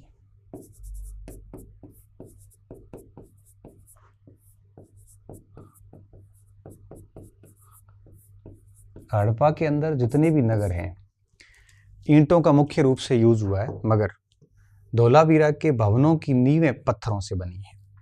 ठीक है, धोलावीरा की नींव के घरों की नींवें, कुछ घरों की है ना, नींवें पत्थरों की बनी है। ये थोड़ा अपवाद सा लगता है, इसलिए पूछ लेते हैं कई बार। क्लियर? ये विशेषताएं थी, थोड़ा मैंने आपको ग्रेट बाथ के बारे में भी बता दिया ताकि इसमें आपको कोई कंफ्यूजन है वो न रहे। ठीक है, इसको लिख लीजिए, आगे बढ़ता हूं मैं। ये कुछ नगरीय क्षेत्र की है जिसमें ये लिखा है कि धोलावीरा के मध्य ये 3 क्षेत्रों में था और भवनों की जो नींवें हैं वो पत्थर की बनी हुई थी। ये देखो, ये पॉइंट यहाँ पे ये लिखा है, पत्थरों में नींवें बनी हुई थी और धोलावीरा 3 अलग अलग भागों में बंटा हुआ था। बाकी नगर 2 भागों में थे, धोलावीरा 3 भागों में था। और ये है मोहनजोदड़ो का स्नानागार, जिसके बारे में अभी मैं आपको बता रहा था। ठीक है, मैंने ये वही पॉइंट्स बताए जो आपके एनसीईआरटी में लिखे हुए हैं। ठीक है, ये वो स्नानागार है। ये इसकी बिटुमिन्स की लेप बनी हुई है, 7 मीटर चौड़ा है, 12 मीटर लंबा है और सीढ़ियाँ बनी हुई है, चारों तरफ कमरे बने हुए हैं और कमरों के अंदर भी कई कुएं मिले हमें। माना जाता है कि यहाँ पर कोई राजाओं का, राज परिवारों का या धार्मिक स्नान होता होगा। ठीक है, लिख सकते हैं यहाँ पे।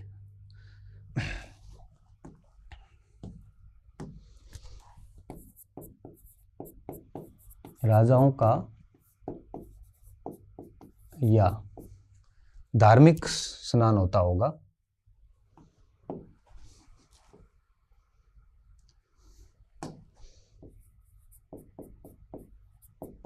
धार्मिक स्नान होता होगा। अब एग्जैक्टली तो नहीं पता, कई जगह था सार्वजनिक स्नान होता था। सार्वजनिक तो मुश्किल है क्योंकि पश्चिमी इलाके में था, तो पश्चिमी इलाके में साधारण जनता रहती नहीं थी, तो बड़े लोगों का ही कोई धार्मिक स्नान वगैरह कुछ होगा यहाँ पे। तो इसमें है वो, ये 2 चित्र हैं। ये मैंने दोनों बातें आपके लिख ली है। इसकी नींवें पत्थर की है और ये बात आगे आ गई है। और मोहनजोदड़ो के ग्रेट बाथ के बारे में भी हमने लिख लिया है। अब आगे बढ़ते हैं। अब आता है हमारी अगली हेडिंग, जल प्रबंधन, वाटर मैनेजमेंट कैसा था। ठीक है, ये 3 बिंदु हो गए। अब अपन इस बिंदु पे आ गए हैं, वाटर मैनेजमेंट। ठीक है, अगर मैं आपको बात बताऊं कि हड़प्पा सभ्यता के अंदर जल प्रबंधन की जो व्यवस्थाएं थी वो बड़ी शानदार थी। इन्होंने कुएं भी बनाए थे, इन्होंने नहरें भी बनाई थी, इन्होंने बांध भी बनाए थे, बलूचिस्तान से मिले, नहरें सोरतगोई से मिली, कुएं हमें मोहनजोदड़ो से मिलते हैं और भी कई जगहों से मिलते हैं। और सबसे बड़ी बात क्या थी, धोलावीरा के अंदर वाटर रिजर्वियर बनाए थे, जल संरक्षण के लिए बड़े जलाशय बनाए थे। और ऐसे हमें 16 जलाशय मिल चुके हैं। एनसीईआरटी ने हालांकि 6 लिखे हैं, जिसमें से एक जलाशय की साइज 73 मीटर है, जो पत्थरों को काट के बनाया गया है। धोलावीरा से ही एक ऐसा जलाशय मिला जिसकी साइज 33 मीटर है।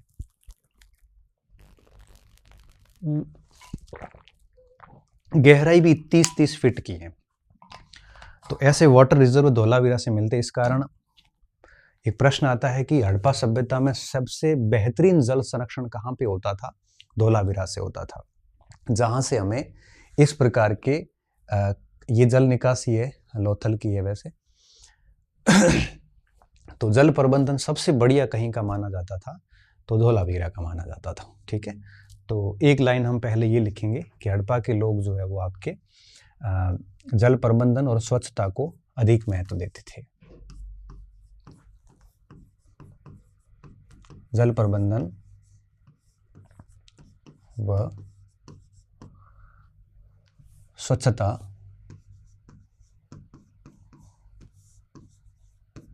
को अधिक महत्व देते थे।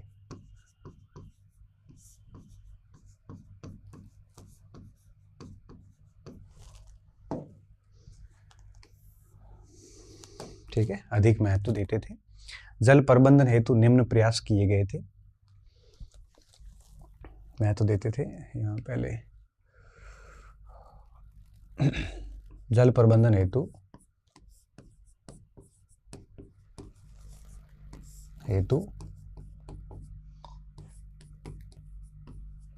निम्न प्रयास किए थे।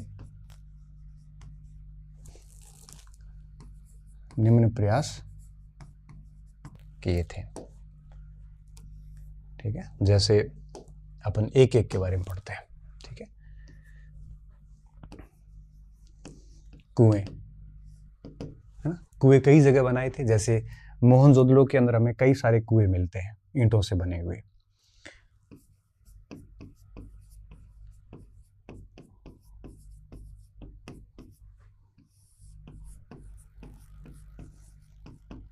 और मैंने आपको बताया ना कि जो ग्रेट बाथ था उसके चारों तरफ जो रूम थे, उन रूम में अंदर भी कुएं कई सारे थे।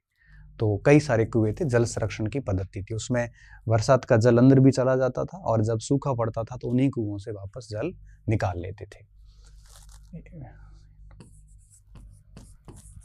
के बने थे। ठीक है, इसके अलावा कुओं के बाद में हमें और मिलते हैं तालाब, झरने भी मिलते हैं।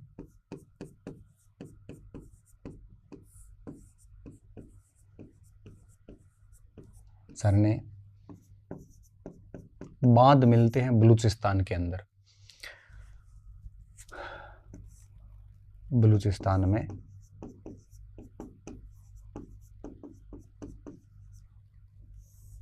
ठीक है, और नहरों के प्रमाण मिलते हैं सोर्तगोई के अंदर।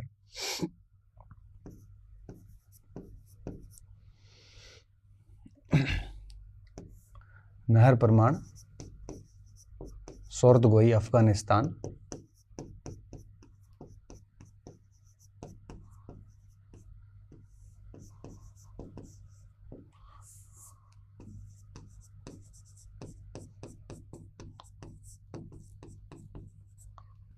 अफगानिस्तान। ठीक है, नहर के प्रमाण, बांध मिले हैं, तालाब, झरने, कुएं, ये सब सिंचाई के स्रोत भी थे। और सबसे बढ़िया थे जलाशय।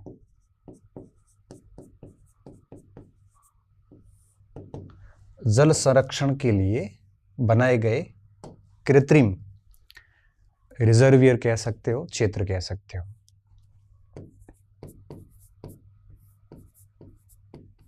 जल संरक्षण हेतु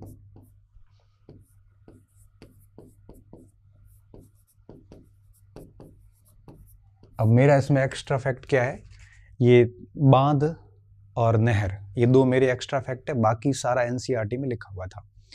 ये सारा एनसीईआरटी का है। इसमें थोड़ा सा मैंने इसको थोड़ा सा 2-4 लाइन एक्स्ट्रा डाली, बाकी सारा एनसीईआरटी में था।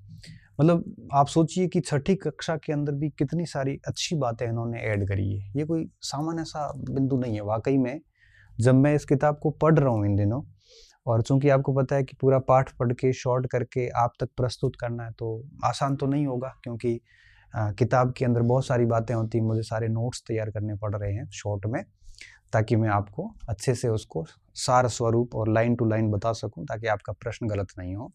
इसमें मैंने सारी चीज़ें हटा दी हैं, जो मुख्य बातें थी, जो मेन तथ्य थे, मेन कंसेप्ट थे, वो सारे ले लिए। बट अब मुझे इतना भरोसा है कि अगर इसका कोई प्रश्न बनता है तो अपने इस लेक्चर से बाहर नहीं जाएगा। तो उसमें मुझे फिर कुछ एक्स्ट्रा फैक्ट भी डालने पड़ रहे हैं। तब मैं इसको देख रहा हूँ तो मुझे कई सारी नई बातें इसमें सामने आ रही है। और मुझे लगता है कि छठी कक्षा के बच्चे को इतना समझना सच में आसान नहीं है, और ये चुनौती टीचर के लिए है। शिक्षक पढ़ाने जाएगा तो कैसे जाएगा, क्योंकि बिल्कुल भी आसान नहीं है कि आप छठी कक्षा के बच्चे को इतना सारा समझा के आओ। ठीक है, तो जल संरक्षण हेतु बनाए गए विशाल क्षेत्र, यहाँ किस कृत्रिम क्षेत्र,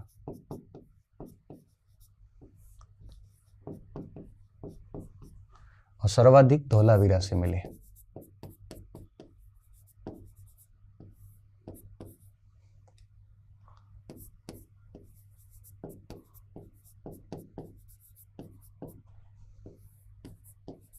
धोलावीरा से मिले हैं, ठीक है। इस कारण जल संरक्षण का, वाटर कंजर्वेशन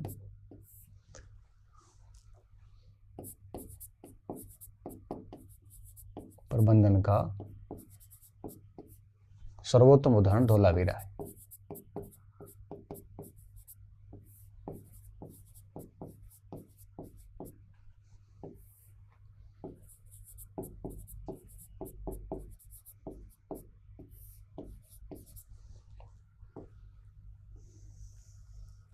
ठीक है। अब देखिए इसमें एक कथन जो है वो यहाँ पे है, ये रहा, ये 33 मीटर वाला दिया है, एक 77 मीटर का भी है, ठीक है। तो ये अपन यहाँ पे लिखेंगे,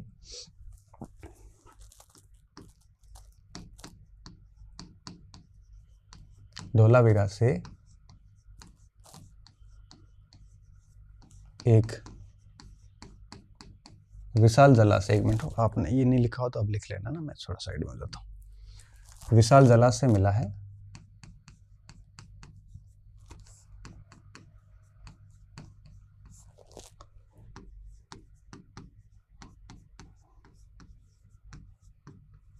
जो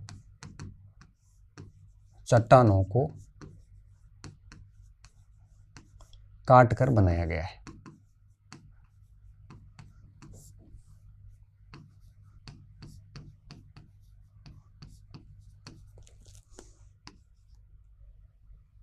उत्तर से दक्षिण 73 मीटर लंबा व पूर्व से पश्चिम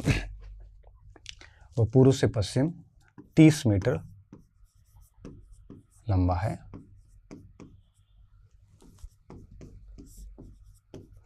लगभग 30 फीट गहराई है।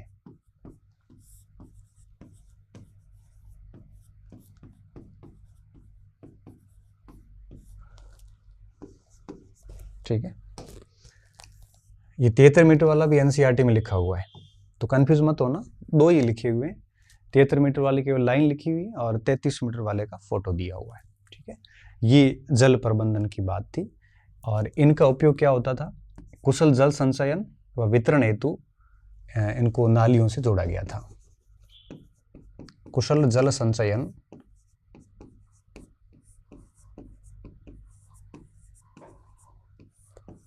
व वितरण हेतु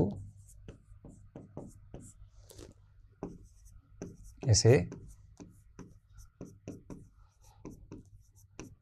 नालियों से जोड़ा गया था।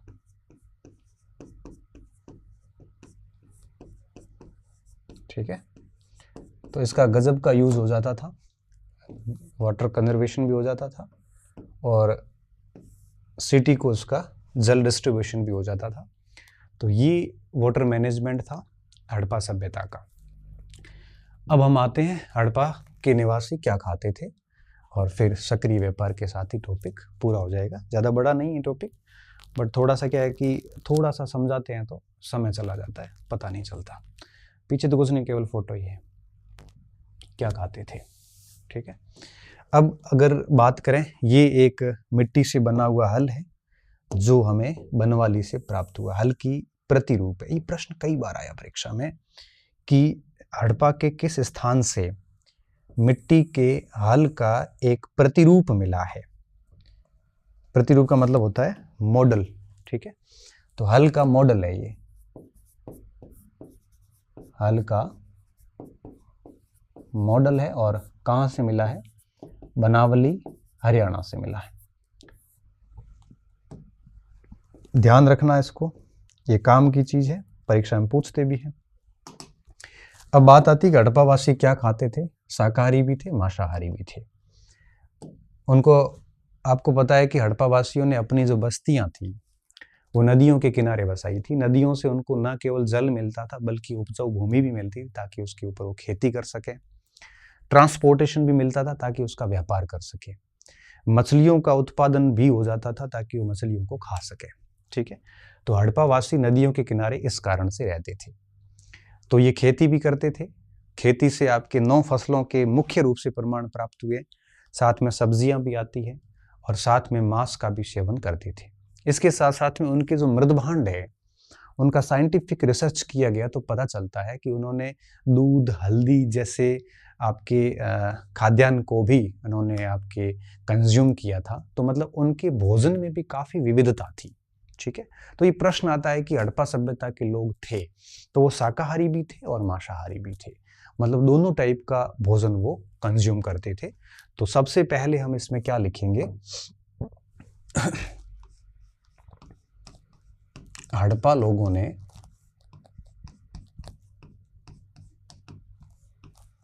ने अपनी बस्तियां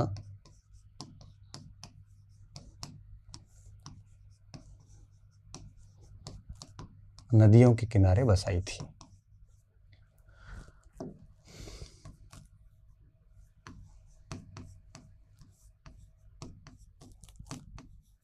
बसाई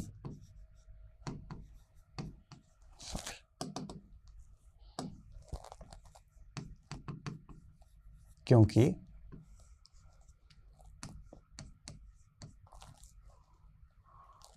जल प्राप्त हो जाता था,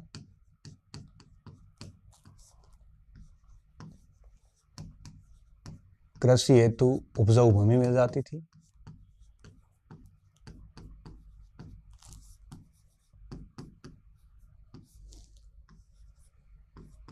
व्यापार परिवहन हो जाता था, और आपको पता है कि आंतरिक व्यापार नदियों से और स्थल मार्गों से होता था, वहीं बाह्य व्यापार जो था वो आपके समुद्रों के माध्यम से किया जाता था, और मछली पालन भी हो जाता था। इसी से इस हेडिंग क्लियर हो जाती है कि ये लोग क्या खाते होते।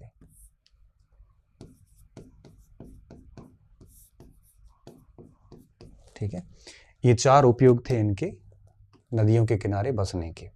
इसलिए हड़प्पा के अधिकांश जो आपके नगर हैं वो सारे के सारे नदियों के किनारे बसे हुए थे। उनको ये 4 बड़े फायदे थे वहां पे। ठीक है, आगे देखते हैं। अब देखिए,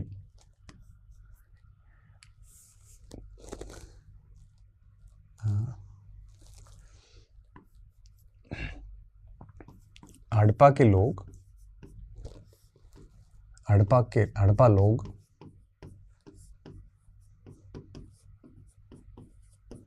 मांसाहारी मछली सेवन करते थे,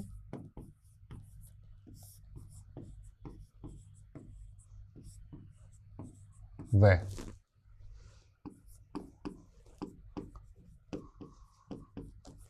शाकाहारी थे। शाकाहारी में आप लिख सकते हो गेहूं, जौ, बाजरा, धान और दूध, हल्दी, अदरक, केला। गेहूं, जौ, बाजरा, धान, सब्जियां, दालें, दूध,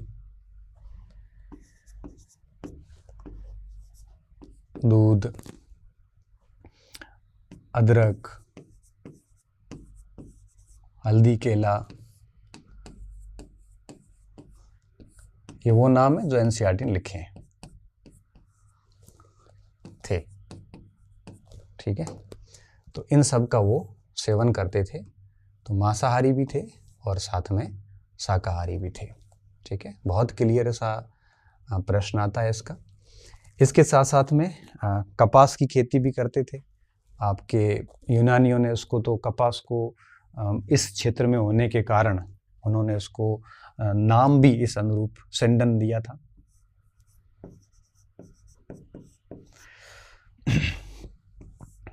कपास की आरंभिक कृषि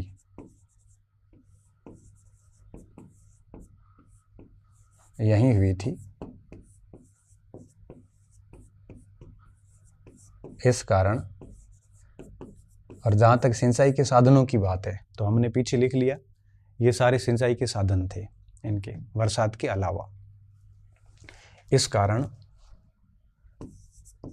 यूनानियों ने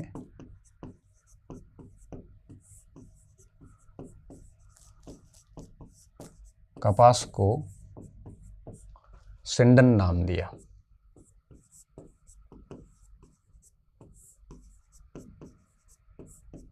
ये प्रश्न भी कई बार आता है कि यूनानियों ने किसको सिंडन कहा था। ठीक है, सिंधु नदी के किनारे होने के कारण इसका नाम है वो सिंडन पड़ा था। और यहाँ से उत्पादन होता था, उसको आपके ये लोग उत्पादन को अन्नागारों में संग्रहित करते थे और उसके बाद उसको कहाँ भेजते थे, उसको सीधा आपके नगरों में भेजते थे। ग्रामीण लोग अपना अनाज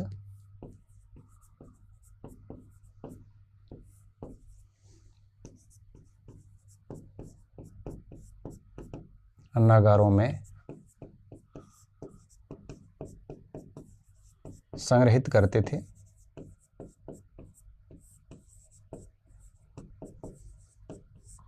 जिसे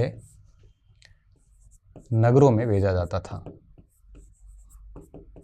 नगरों में भेजा जाता था।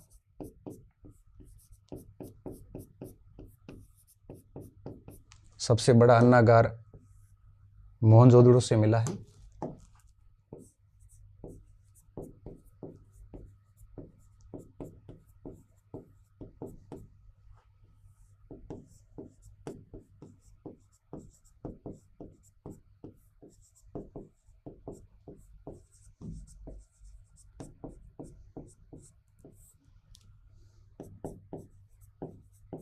ये इस सभ्यता की बड़ी इमारत है।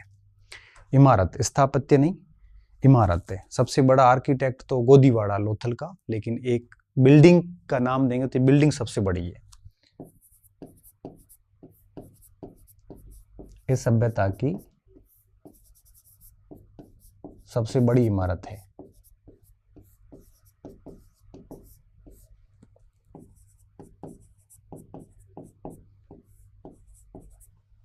ठीक है,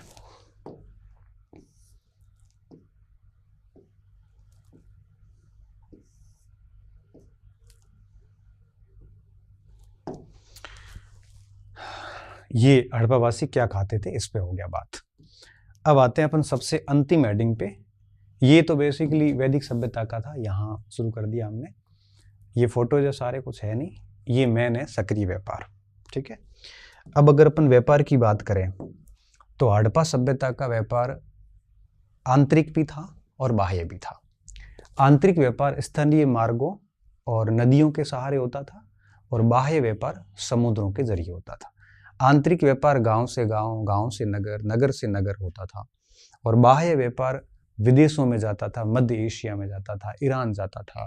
फारस से हमारी कई मोहरें प्राप्त हुई हैं और वहाँ नाव के मॉडल मिलना, लोथल से पूरा गोदीवाड़ा मिलना, ये ओमान के तट पे हमें दांत के कंगे मिलना, और ये वर्तमान में ईरान से कार्नेलियम के मन के मिलना। कार्नेलियम लाल धातु है, गुजरात में मिलती है और हल्की धातु है, अल्प मूल्यवान है, बहुत अधिक मूल्य नहीं है इसका। इसके मन के बनाए जाते थे और उसके बाद इसको धागे से पिरोकर पूरी माला बनाई जाती थी। तो कार्नेलियम के हार ईरान से प्राप्त होना, ये सारे इस बात के संकेत हैं कि हड़प्पा के लोग अंतर्राष्ट्रीय व्यापार भी करते थे।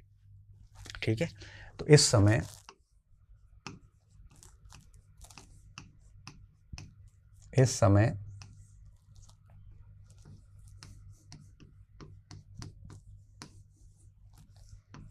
आंतरिक व्यापार नदियों व स्थल मार्गों से होता था। ठीक है, स्थल मार्गों से होता था।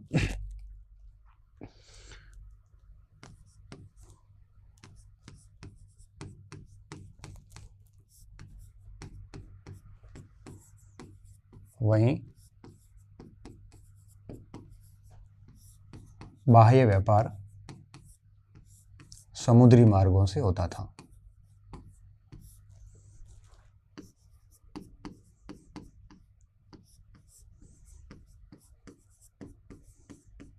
किताब में एक लाइन लिखी है कि भारत की पहली समुद्री गतिविधि, आप मान सकते हो इसको, ऐसा लिखा है। यह प्रथम गहन समुद्री गतिविधि थी। यह भारत की प्रथम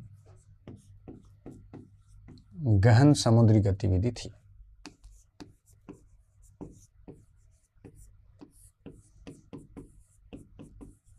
समुद्री गतिविधि थी। ठीक है। अगर अपन आयात निर्यात की वस्तुओं की बात करें तो इस समय आभूषण इनको प्रिय थे। आभूषण है, खाद्यान्न वस्तुएं थी, दैनिक आवश्यकताओं वाली वस्तुएं थी, उनको निर्यात किया जाता था। और आयात के संबंध में अभी भी कन्फ्यूजन है। कुछ एनसीईआरटी में सीधा लिखा है कि तांबे जैसी मुलायम धातुओं का आयात किया जाता होगा, जिसको कांसे का रूप दिया जाता होगा। बाकी कुछ किताबें अलग बताती है, मगर मैं एनसीईआरटी के अनुसार चल रहा हूँ यहाँ पे। ठीक है।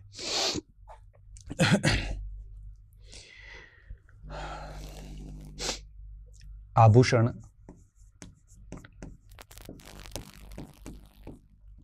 लकड़ी,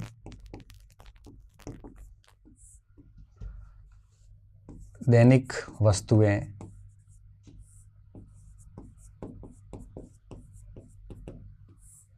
सोना, कपास,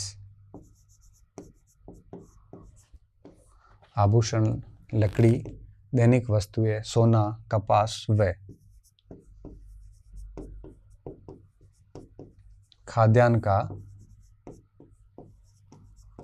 आयात होता था। सॉरी, निर्यात होता था।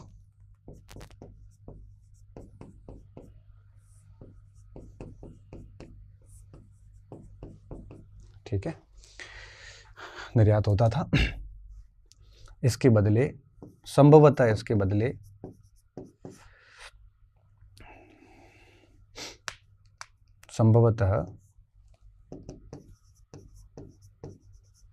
इसके बदले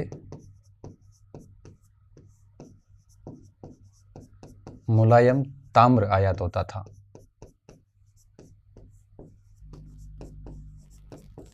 इंपोर्ट क्या होता था? ताम्र, कॉपर होता था, जिसे कांसा बनाया जाता था। और यहाँ पे कांसे का बोलबाला ही था। वैसे भी कांस्य युगीन सभ्यता कहलाती पूरी ये। ठीक है, जैसे ये कार्नेलियम है ना, तो आप इसको आप लिख सकते हो कि कार्नेलियम लाल रंग का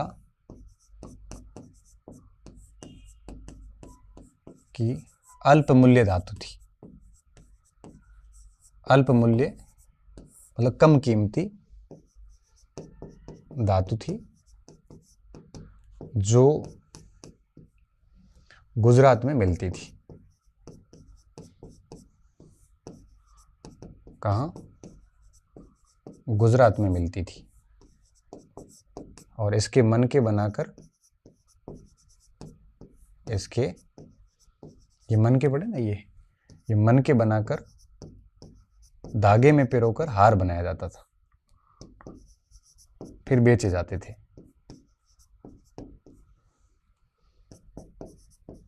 पिरोकर आभूषण बनाया जाता था, हार बनाया जाता था।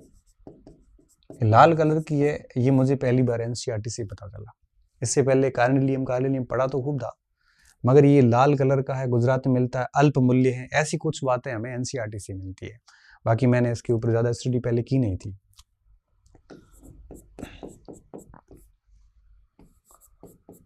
ठीक है, ये कुछ सक्रिय व्यापार के प्रमाण थे कि किस धातु का ये आयात किसका करते थे और मुख्य रूप से निर्यात किसका करते थे। ये कुछ पॉइंट्स इन्होंने है वो कवर किए हैं। इसके अलावा देखिए आगे बढ़ते हैं। ये लोथल का गोदीवाड़ा है, मैं चाहता हूँ इसको थोड़ा सा हम लिखें। अभी कुछ दिन पहले यहाँ पे एक व्यक्ति की डेथ हो गई थी गुजरात के अंदर, वो ऑक्सीजन की कमी के कारण। और ये वो मोहरे हैं जो व्यापार के प्रमाण हैं। व्यापार के प्रमाण क्या है?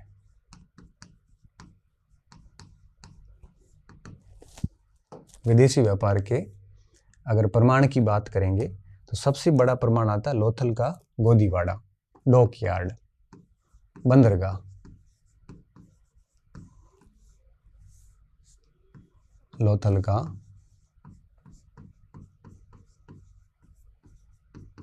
गोदीवाड़ा,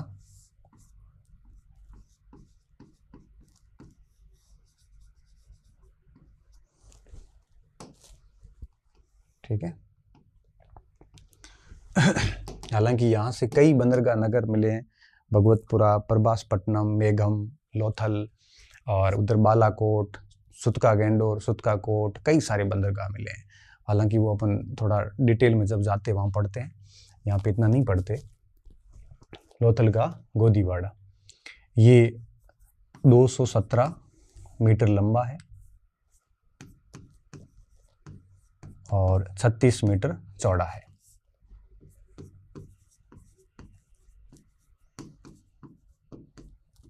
दो फुटबॉल मैदान के बराबर।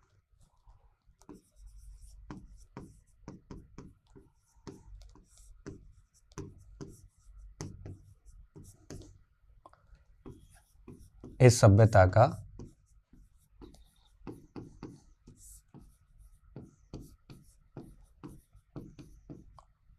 सबसे बड़ा स्थापत्य, सबसे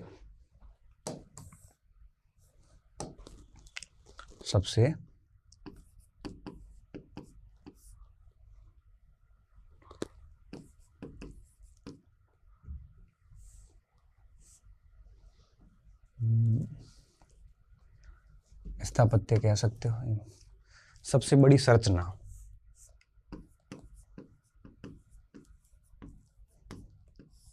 ठीक है। और इसके अलावा एक तो प्रमाण ये था जो सबसे बड़ा बंदरगाह है, सबसे बड़ा गोदीवाड़ा था। दूसरा हड़पाई मोहरे,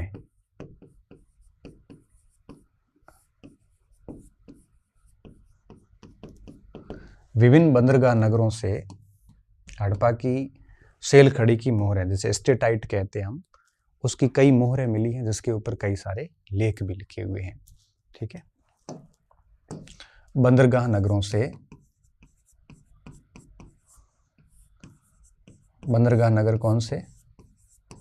जैसे लोथल, प्रभासपट्टनम,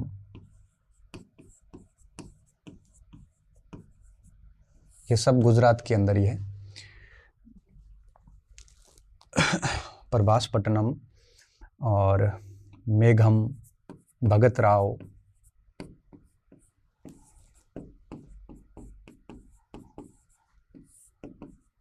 ये सब कहाँ पे हैं? गुजरात में।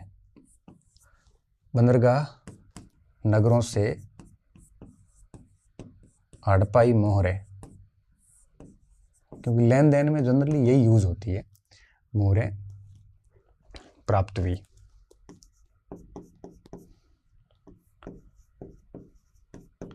जो कि स्टीटाइट की बनी हुई थी। स्टीटाइट मतलब सेल खड़ी। ये कुछ मोहरों के फोटो ये पड़े हैं, स्टीटाइट की बनी थी। इनको गर्म करके और कठोर करके बनाया जाता था कि बनी थी। इन्हें गर्म कर फिर कठोर किया जाता था, पकाया जाता था। पकी हुई मिट्टी होती है स्टेटाइट, ठीक है। इन पे लेख हैं, पशुओं के चित्र हैं, इन पर लेख पशु चित्र है, ठीक है। एक प्रमाण और भी मिलता है, यहां पे नावों के मॉडल मिलते हैं।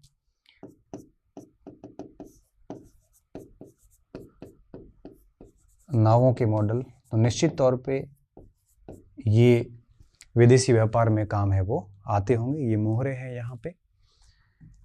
उसके बाद में ये कुछ चित्र दिए गए हैं जिसमें आप याद रखना बढ़िया से, धोलावीरा से ये पक्की मिट्टी और कांसे का दर्पण मिला है। भार तोलने के छेनी भी धोलावीरा से मिली हुई हैं।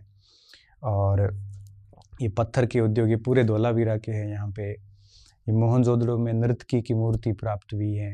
ये सारा आप इसको प्रिंट करके सारी चीज़ें आप लिस्ट बना के और ये सब लिख लेना, ये वैदिक सभ्यता में चला जाता है, ठीक है। तो ये था हमारा तीसरा टॉपिक एनसीईआरटी की सीरीज का। 2 अपलोड कर चुका हूँ, तीसरा आज हो जाएगा। फिर आगे कल अपन चौथा, 5वें के साथ 6ठी का नया जो संस्करण है वो पूरा हो जाएगा। इसी तरह से रिस्पॉन्स बनाए रखिए, मैं इसी तरह से क्लासेस डालता रहूँगा। पढ़ते रहिए, एंजॉय करते रहिए और 3 या 4 महीने में हम पूरी एनसीईआरटी को बढ़िया तैयार कर लेंगे, ठीक है। बहुत बहुत धन्यवाद विद्यार्थियों, अच्छी रहिए, मस्त रहिए और पढ़ते रहिए।